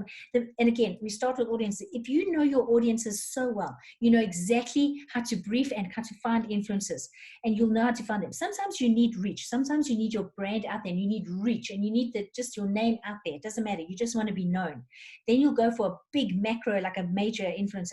But sometimes you actually go, I only need people in Joburg to buy and to appoint me to build their cabinets for my kitchen. So I need to be speaking to people who are renovating their houses, who understands how homes, houses, offices, who in Joburg is known to be. And that's what makes a difference. But it really does work, because sometimes you'll be speaking to someone so niche, and you'll know. I mean, you'll know, for example, I'll give an example in my running community, because we're runners. I know that when certain runners say something, it matters, because they're influencers in their own field. They're great runners. They understand things. When they speak, I'll listen to them. Whereas if I heard it from a DJ on the radio, I kind of go, I don't understand why she's saying it, because how would she know? She doesn't even run. And in your industry as well, you've got to find your audience and understand who they connect with. And you've got to know who they see as celebrities or thought leaders, or who they aspire to. I mean, especially on some of the platforms, it's about who you know. If they say something, and you got to engage with them, and you got to understand, and maybe you can ask them to endorse your products in that. But that's how you work it. I mean, does anyone now in their businesses work with any influencers? Or do you know, who would you like to? If you had to choose and influence your business, do you know who you would choose? Okay. Yeah, I mean, I think sometimes there's some people out there who have got massive audiences. They've built relationships over the months and years, and they've got audiences who listen to them. And I do think, I think sometimes we often, as people, as our brand, we often think we've got to ask other people to share our story, and we've got to find influencers out there. But but sometimes you must also realize, I'd also choose Jayshree for sure. But sometimes, do you know that you're the influencer to a lot of other people? Oh, DJ, oh, nice. Oh, that's fantastic. Oh, I love Vusi. Yes. Oh, no, he's great. I should also follow him and the business lessons, and that's stunning. Oh, another. You see, Depar, you also know there's DJ. She owns an interior design company. You can kind of see your target market. You kind of know they're special. They speak the same language. And Vusi's got an audience who listens to his lessons, business lessons. Excellent, lovely. So also in your business, and I know sometimes we don't think it that way, is that we sometimes don't realize that for other people, we are the influencer. And for other people, we can influence other people in the way we come across, in stuff we share, because you are the experts in what you know. You are the experts in what you do. And sometimes you think you need all these other people to do it for you, but don't lose the don't lose the fact that you are the influence of your own business. And when you show people stuff, people will latch onto you and follow your story, because nobody knows your story and your industry better than you. And so sometimes you are that nano influencer. And when you start going on to networking, and you're on LinkedIn, and you start sharing your content, and you start being a thought leader in your own rights, and everybody can do it, because everybody's got something to share and everybody knows something. You can also share and become your own influencer and become known in your own industry. It takes time to build up, but if you start sharing stuff about that, about create different woods that you need to create different cabinets, and you can see the prices, and you know where to go, and you become an influencer as well. So sometimes Rapalanga, I think we think influencers and everyone else is bigger than us. And sometimes I believe in my own brand, the stronger it is, the bigger influencer I am, because I know and I can see what's going on in my industry. Okay. So this is on the profile to make sure that you've got 3 seconds. You have got 3 seconds to grab someone. And they say 3, but sometimes if I look at how quickly I'm flicking through my Instagram, I think I've got 1 second, because I flick fast. People flick. You don't need professional photographs, but you need that photograph. I'm going to stop by your photograph first. Your photograph is going to hook me first. And these are some of the apps I use: Snapseed, Visco, Instagram itself. Instagram have got a whole lot of filters of their own, and Lightroom. Your picture is going to grab someone first. And then, do you see at the bottom, we call it the headline. The headline is the top 2 sentences of your caption. So you've written your entire caption, but I only see the top 2 lines. That is what grabs your audience. And you have to make it catchy, and you have to make it worth my while to tap on more, because I don't tap on more. Firstly, you've made me stop. That's great. Well done. You've stopped the scroll. Boom. Your picture has stopped me. Then I read those first 2 captions, and it has to stop me. It has to kind of be that it's worth my time and my attention. Make it catchy. Make people be curious. Bring that. Ask a question. Be controversial. Have a sneak peek. 5 ways you can do this. The top secret you didn't know. Did you know? Do you want to know what the first mistake people make? You got it. It's all about how you grab people's attention. Grab my attention. And you got to practice that. When you come up with your copy, and just before you post your post, read it yourself and go, would I stop and read this? Would I stop? Does my picture really stand out? Could I have made it black and white? Could I have made it, could I put something, could I have zoomed into something? Could I have made it a collage? Think about the photograph, and then think about that headline and go, am I stopping the scroll? Am I stopping people? There are platform objectives and content objectives. Your content objective is to share your story. Your platform objective is to know that the algorithm is watching you, and is watching to see if you can stop the scroll. And if you stop the scroll, you get pushed up to the top of the pile, and your stuff gets seen by more people. So make sure your content is brilliant and great, and you speak into that audience, and stop that scroll, because Facebook loves you.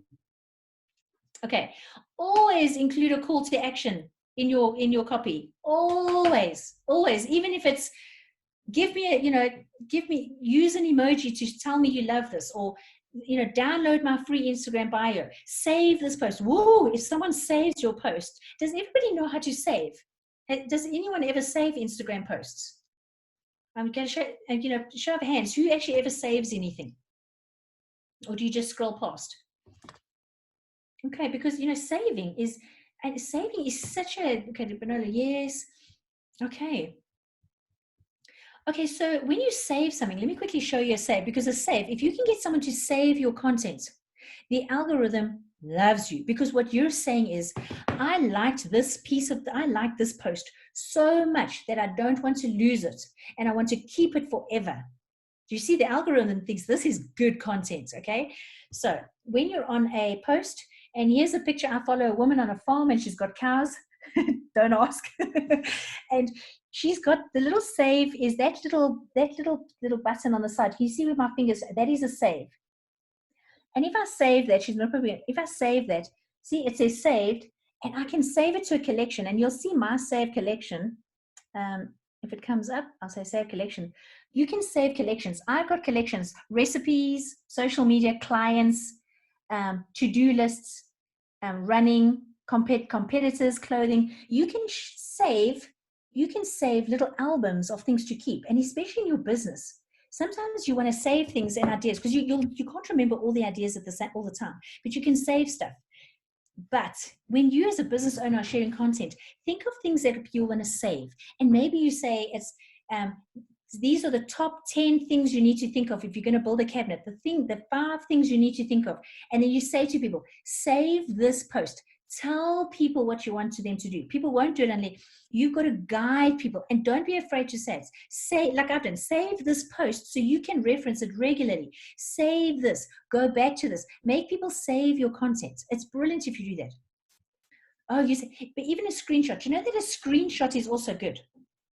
Okay, but I'm also not sure how to. Okay, also not sure how highlights work. Okay, that's. I mean, I can walk you through that. That's also great because that's your highlights as a business. Your highlights become your social proof of your business. When you're talking about your business and you're saying you're innovative and you're flexible and you do this and you're best in the best and you've got clients, and your highlights from your stories become your social proof. On my profile, if you go onto my profile, I've got a lot of Instagram story tips there. I think I've done I've done tips on how to, and it might be on Instagram tip 1 or 2, but I've actually shown people how to save and how to do highlights. If you go through all those tips, I've taught people how to save their highlights.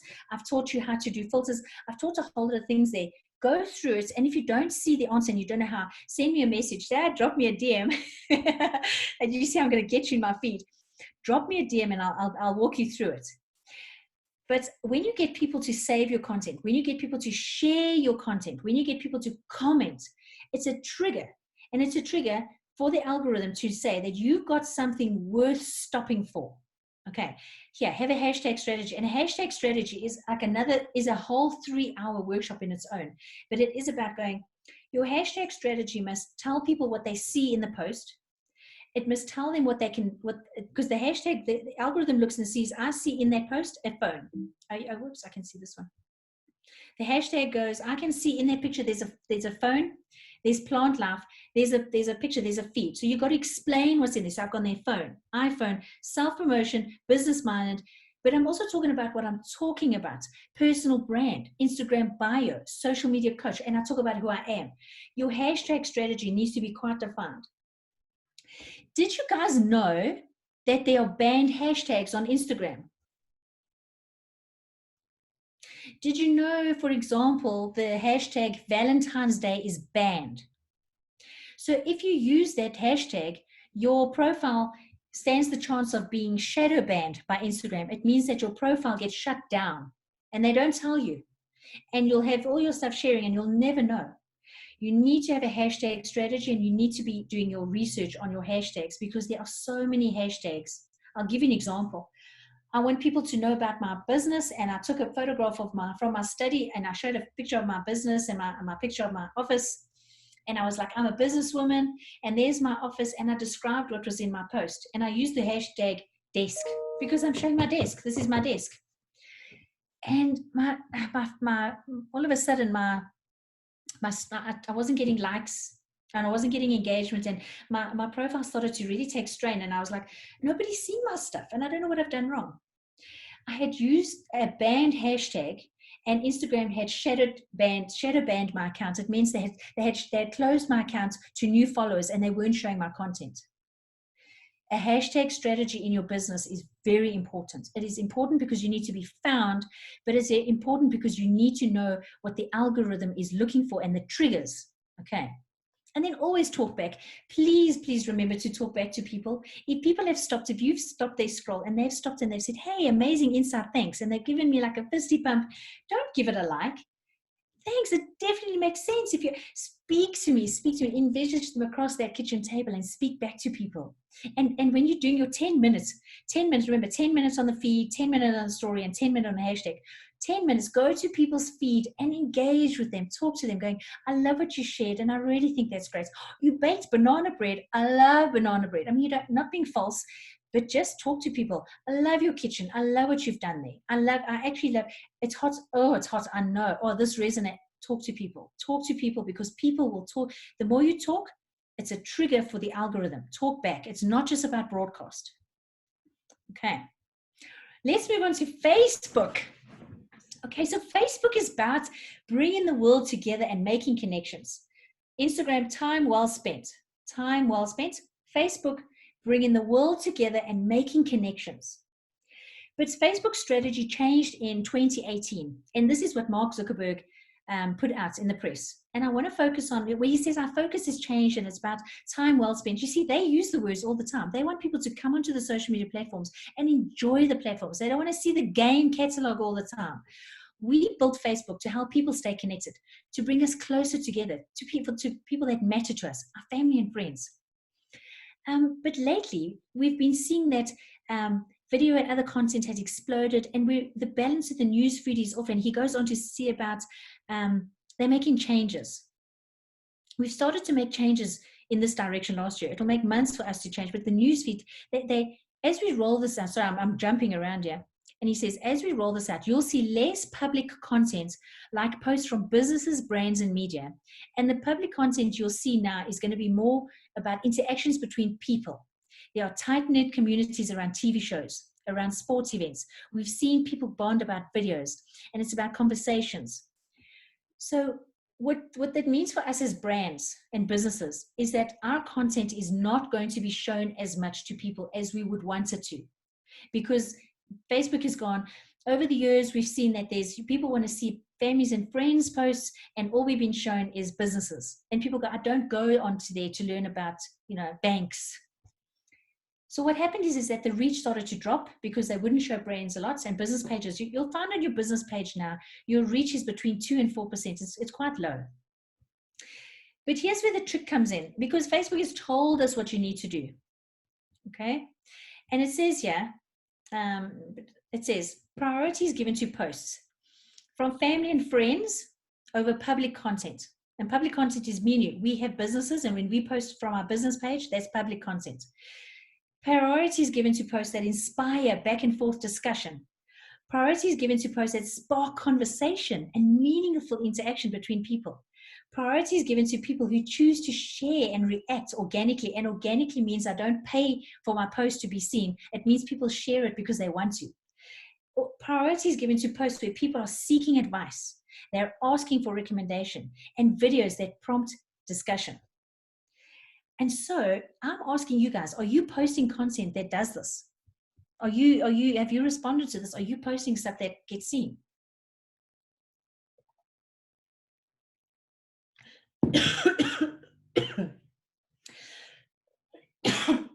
Sorry, I'm coughing water.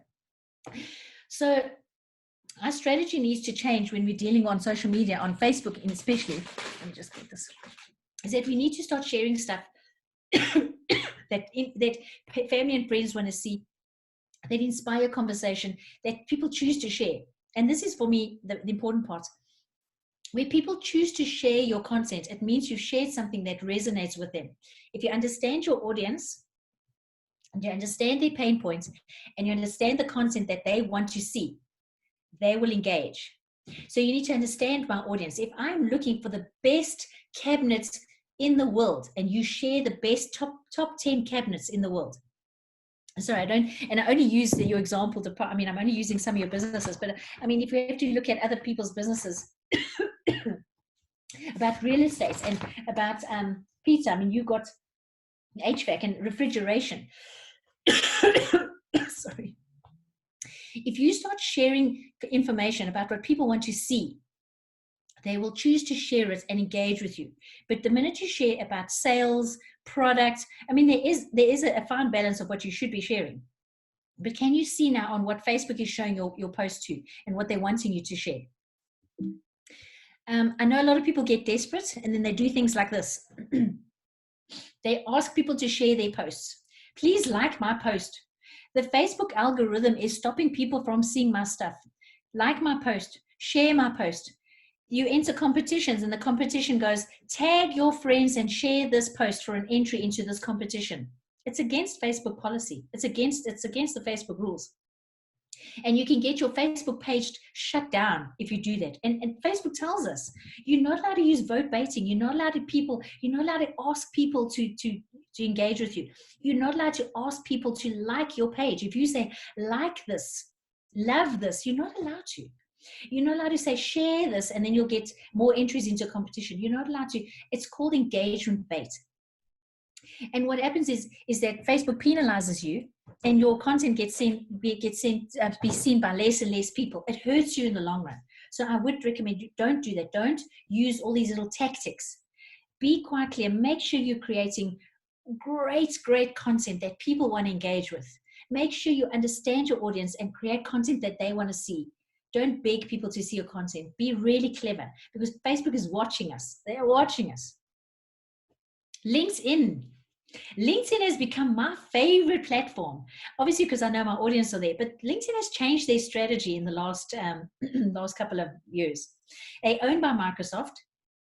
It's the fastest growing platform in South Africa, and it's about relevancy more than recency. You can post something on Twitter and it expires, it's old after 20 minutes. Something on Facebook is only there for a day. On Instagram, I think it's like half a day. But when you post something on LinkedIn, it's there for about 3 or 4 days. It lives longer and it grows and it gets sent past people and it gets seen by someone today and then 2 days later. And it's about recency and relevancy. But people want to speak to people on LinkedIn. I actually wrote something here I wanted to share with you. When it comes to people, to understand your audiences, we are wired for connection. Humans crave connection. We want to have a sense of belonging with each other. We want to feel like we need each other. It's inherent in our psychological traits. It makes social media so addictive because we get addicted to connecting with people. We get addicted to that resonance of, me too, I know what you feel like. And so it is important that when you are using LinkedIn to realize that people have shifted in terms of how they engage and they want to engage with a person. Your brand could be there, but more personal brands are being built on LinkedIn now than your company brand. And you do need both. You do need them to work together to go, I'm speaking as the CEO of my company because of what I know, and here's my company, and this is what we do. And people buy from people and you build up your personal brand and you've got to optimize your profile. And I'll show you what I mean by optimized profile. You've also got to nail your target audience and make sure that when I follow you on LinkedIn, what are you talking about? And you can see my content. I talk about the lessons I've learned in setting up my company, the fears I've had, the things I've done about, setting up my business. I know that people following me need to follow me to find that information of how they do it themselves. And LinkedIn rewards you for building relationships. So Instagram rewards you for stopping the scroll. Facebook rewards you for connecting people in different groups and bonding with people. And LinkedIn rewards you for building relationships. And it builds relationships when you go, I like, say, Bernard, I saw that you connected with me. As soon as I connect with you, LinkedIn will ask, do you know these people? And do you know these people? And maybe you know these people. It's all about networks and relationships. And the more you connect and the more it's like this web, and the more you kind of build up your network of relationship. Again, don't chase followers, don't chase the numbers. Build up a network of your brand. My brand is about social media. My brand is about business and about entrepreneurship. My brand is all about making South Africa great. Okay? Know what your brand is and build your brand around that. Right. If you do have your phones with you, I want you to go to your LinkedIn profile so you can kind of see what you see and what we're looking at here. Okay. So you saw on your Instagram bio how important it was to have that, you know, who you are, what you do, your geotag. It's equally important on LinkedIn. And you can see on LinkedIn, this is your new business card on LinkedIn. And when I get onto the screen, I see, this is what I see. Firstly, you have to have an owned URL. Everybody gets a number and your name. That's not an owned URL. And you'll see when you go and edit your profile, I have built a little toolkit, and maybe I can share that with you as well. But you can change your profile to be an owned profile. And that means when Google searches and crawls your website, it brings up your profile. Have an owned URL. This is your billboard. You can see there your billboard. This is free retail space for you to talk about your business. This is yours for free. And you can use it when people land on your profile to talk about your business. It could be pictures of your business. It could be photographs of what you're doing. It could be an inspiring quote. It could be something, but make sure that it's your billboard and you change it regularly. Change it every week if you have to, but make sure that it's fresh and it's new and it's your retail space. Your profile pic. Make sure that people can see your face, can see who you are. This is your brand. Make sure it's not a holiday picture or a picture with your, you know, make sure that people can kind of see you mean business. And if I look at everyone, how they talk about themselves, and we take care of our customers' building to maintain. We're proactive, we're profitable, we differentiate ourselves. We have grown, we are the leading full service property restoration company. We're 100% black owned town. You guys scream it out. You guys talk about yourself in the most brilliant of ways. But I want to see that on your LinkedIn profile. I want to see you talking about that on your, so your profile pic must say it as well. And your name. Here's a little tip that I teach people when I'm doing their profile. Can you see next to my name, I've got their Bronwyn Wheel and dash, and then I've got their social media coach. It's a little trick. When you go and next to your surname, put dash and then what it is you do. Because when you're answering people on their queries and you're engaging with people, that comes up, and people don't have to come to my profile because my name will always have that in my name. And it's a great thing to check out. People see who I am immediately. Sell yourself all the time.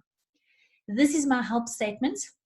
I help entrepreneurs increase their social media visibility and teach them how to be better content creators. Now, I'm the CEO of my company.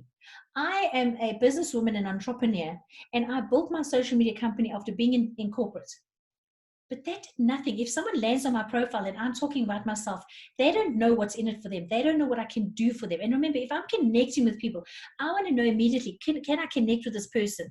Is this person someone that I can deal with? Or is this in my network? Is this worth following? Is this person worth speaking to?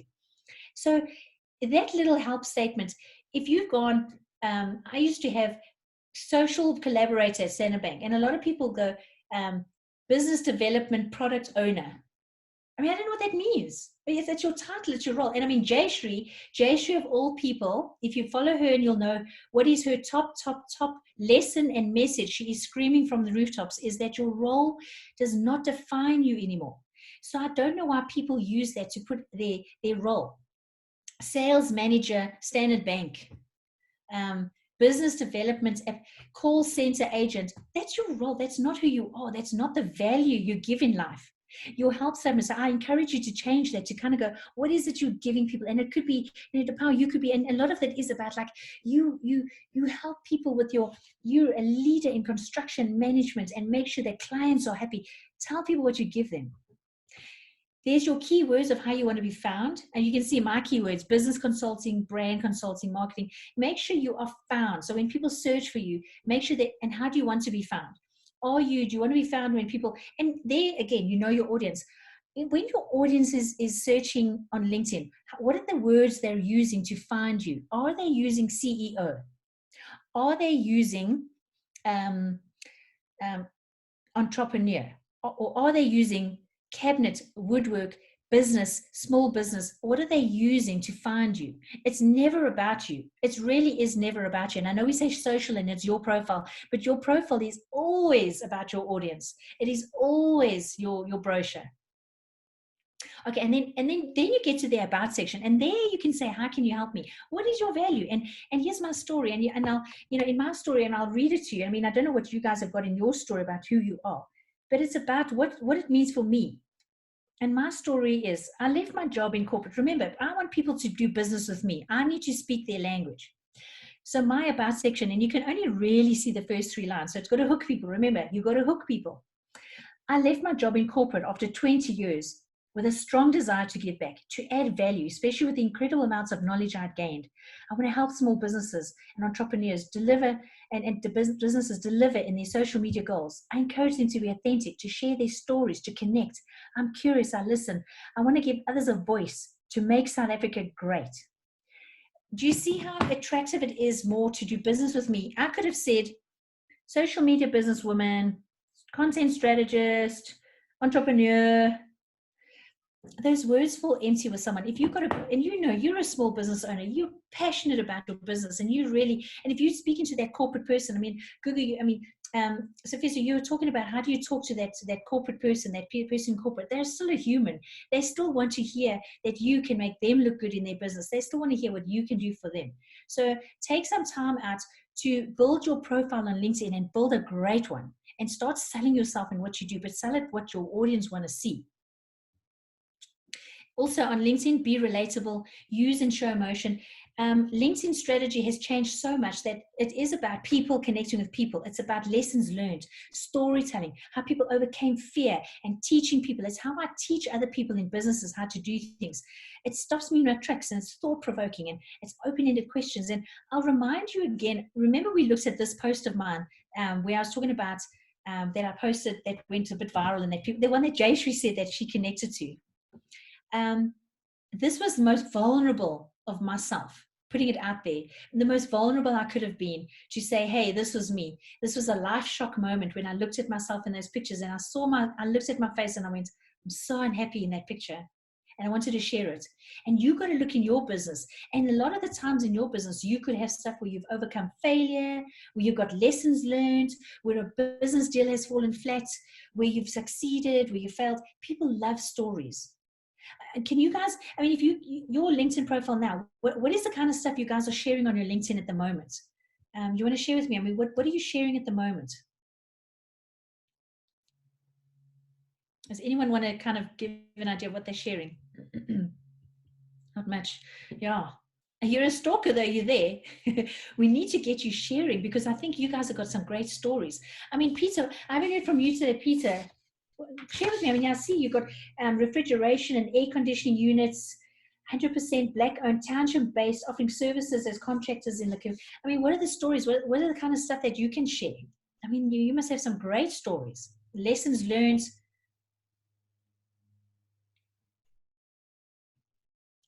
Yeah, Depal. Do you know, I mean, you sometimes don't realize the things that you can teach people, and it's the small little lessons sometimes that people will listen, and sometimes where you think it's so insignificant, but it's actually not. You know, if I have to say to people about some of the stuff that I teach people and what I do, I mean, some people is just, they hang on to that. Is it your network breaking, or is it my network? Can everyone still hear me? How many of you guys have done, can you hear me? How many of you guys have done vision boards?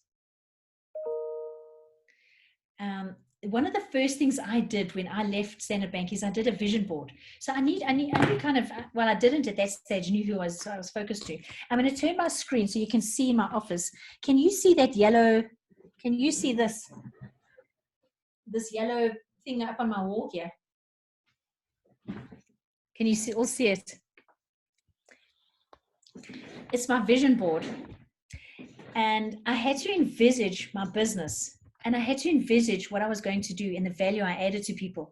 And I had to see my day, because after 17 years in Standard Bank, I only knew how to get up in the morning at 6 o'clock, drive to work, sit in meetings, read my emails, drive home. I only knew myself as Standard Bank.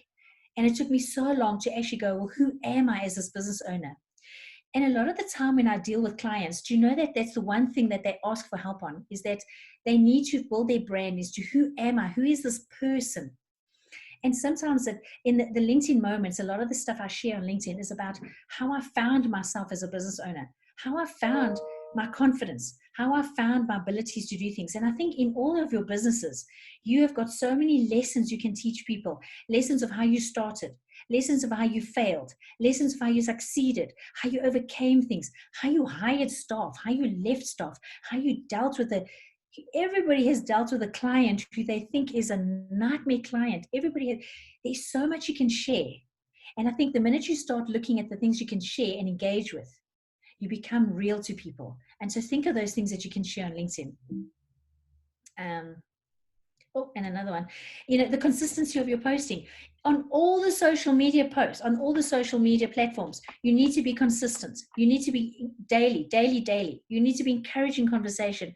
Don't broadcast, ask for feedback, offer free advice, build your credibility, share things that you know and that other people need. And sometimes it is about showing, and you don't realize what people need. And so that's it. So we've come to the very end of our agenda. And I'll just remind you what we actually walked through. And I want you to know, and I want you to kind of repeat the statements and stop yourself where you get to places that you don't know.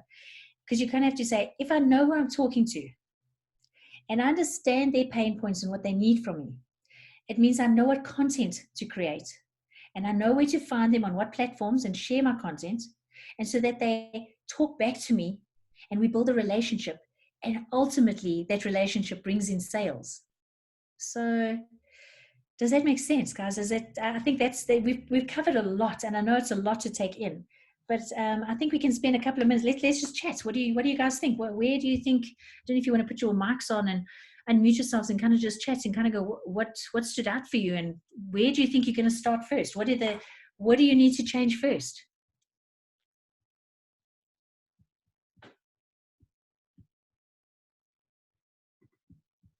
Does anyone want to share? What is the one thing that stood out for you, Bonola? What is the one thing you're going to do first? I think instead of trying to punt what we do and what we can offer, changing the conversation so that it comes from a solving solutions point of view. Yeah. So that's the thing that stood out for me. Like, what solutions are we really solving for? Yeah. And also just, the maybe refining the comms to try to segment the audience rather than being broad. Ah, yes. Okay.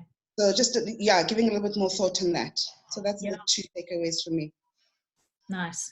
I love that, the whole solutions focus, and it becomes a lot more richer when you actually realize you're answering people's problems, and you're helping them be successful. Spumi? Anything Of course, I've been following the lecture on issues of changing the image, because I've not been active on social media with the construction company. Okay. So I've not, I have my own following as far as PUMI is concerned.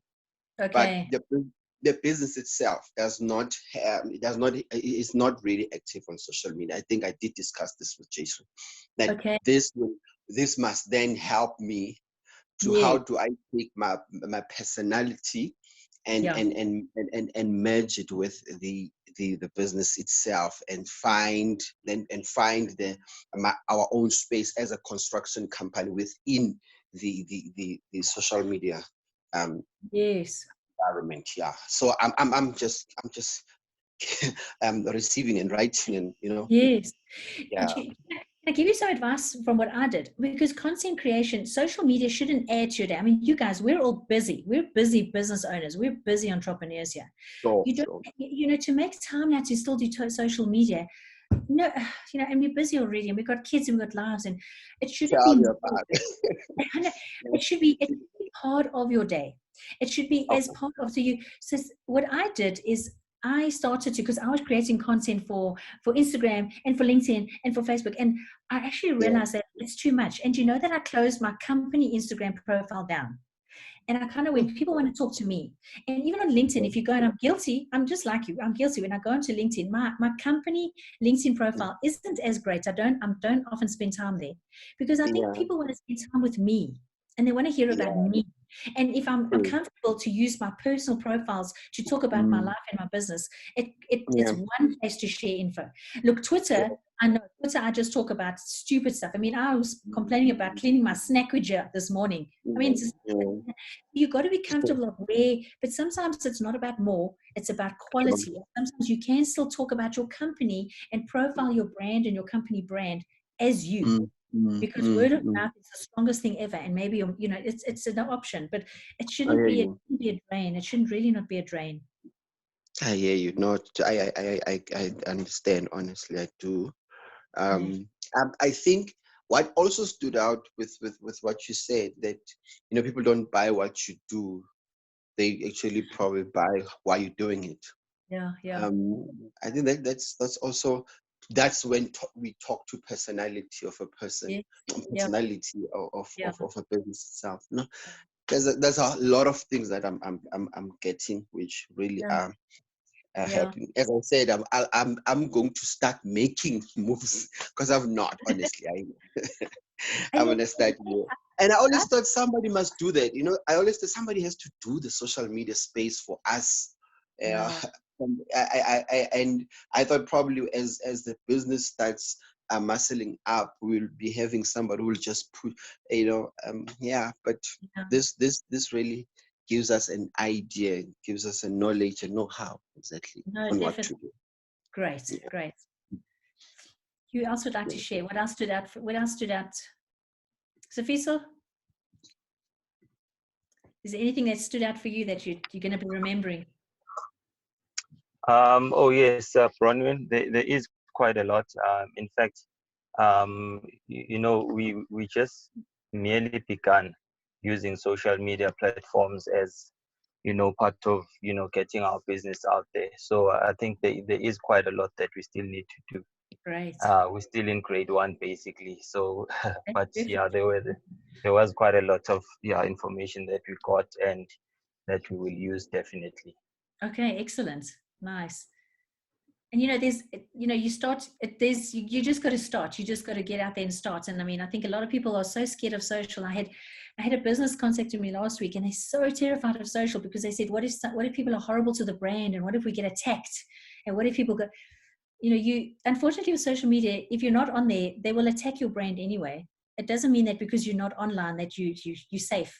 People will build a perception about your brand, and they will talk about you. Even if you're not on there, they will talk about you. So sometimes it is about you saying, why don't you control the conversation?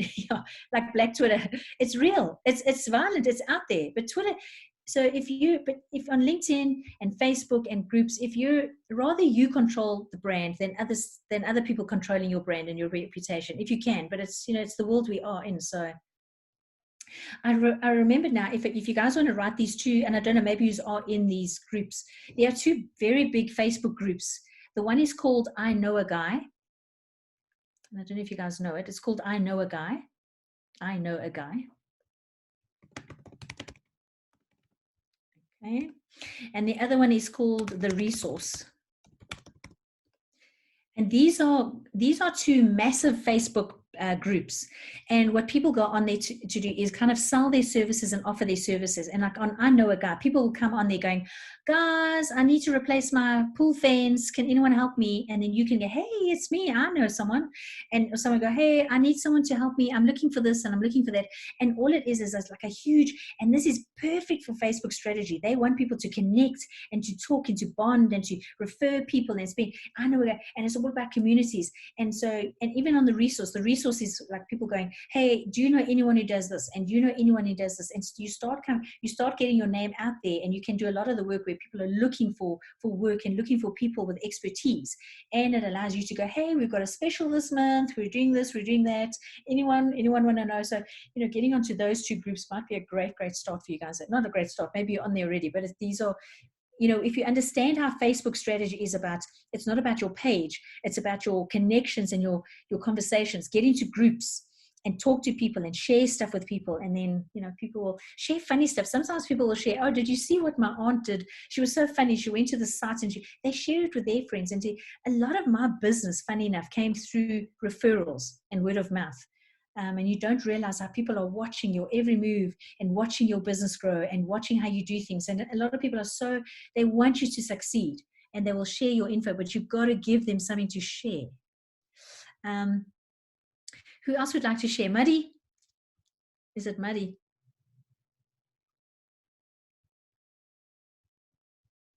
Anyone else want to share about what they're going to remember?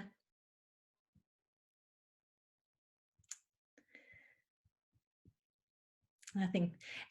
Okay, Gugu. Yeah. Go for it, Gugu.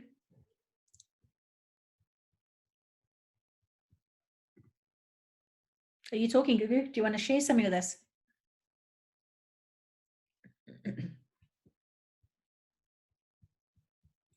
Oh, the unmute button. There you go. You know? Can you sit? Yes. Gugu? Okay. There we go. Hi. Yeah. Yes. I was just saying, it was very informative and thank you for the session. I realize now that, yeah, you can't always just sell. And I just think I need to find a way to make our company just more personable and relatable, and that's how you reach people. So okay, great. Yeah, I mean, social media is social, and the more personal you are, the more relatable you are, and the more easy it is to buy from you. So, okay, great. Yeah. Okay. So I know it's a brain dump, and I know it's a lot to take in.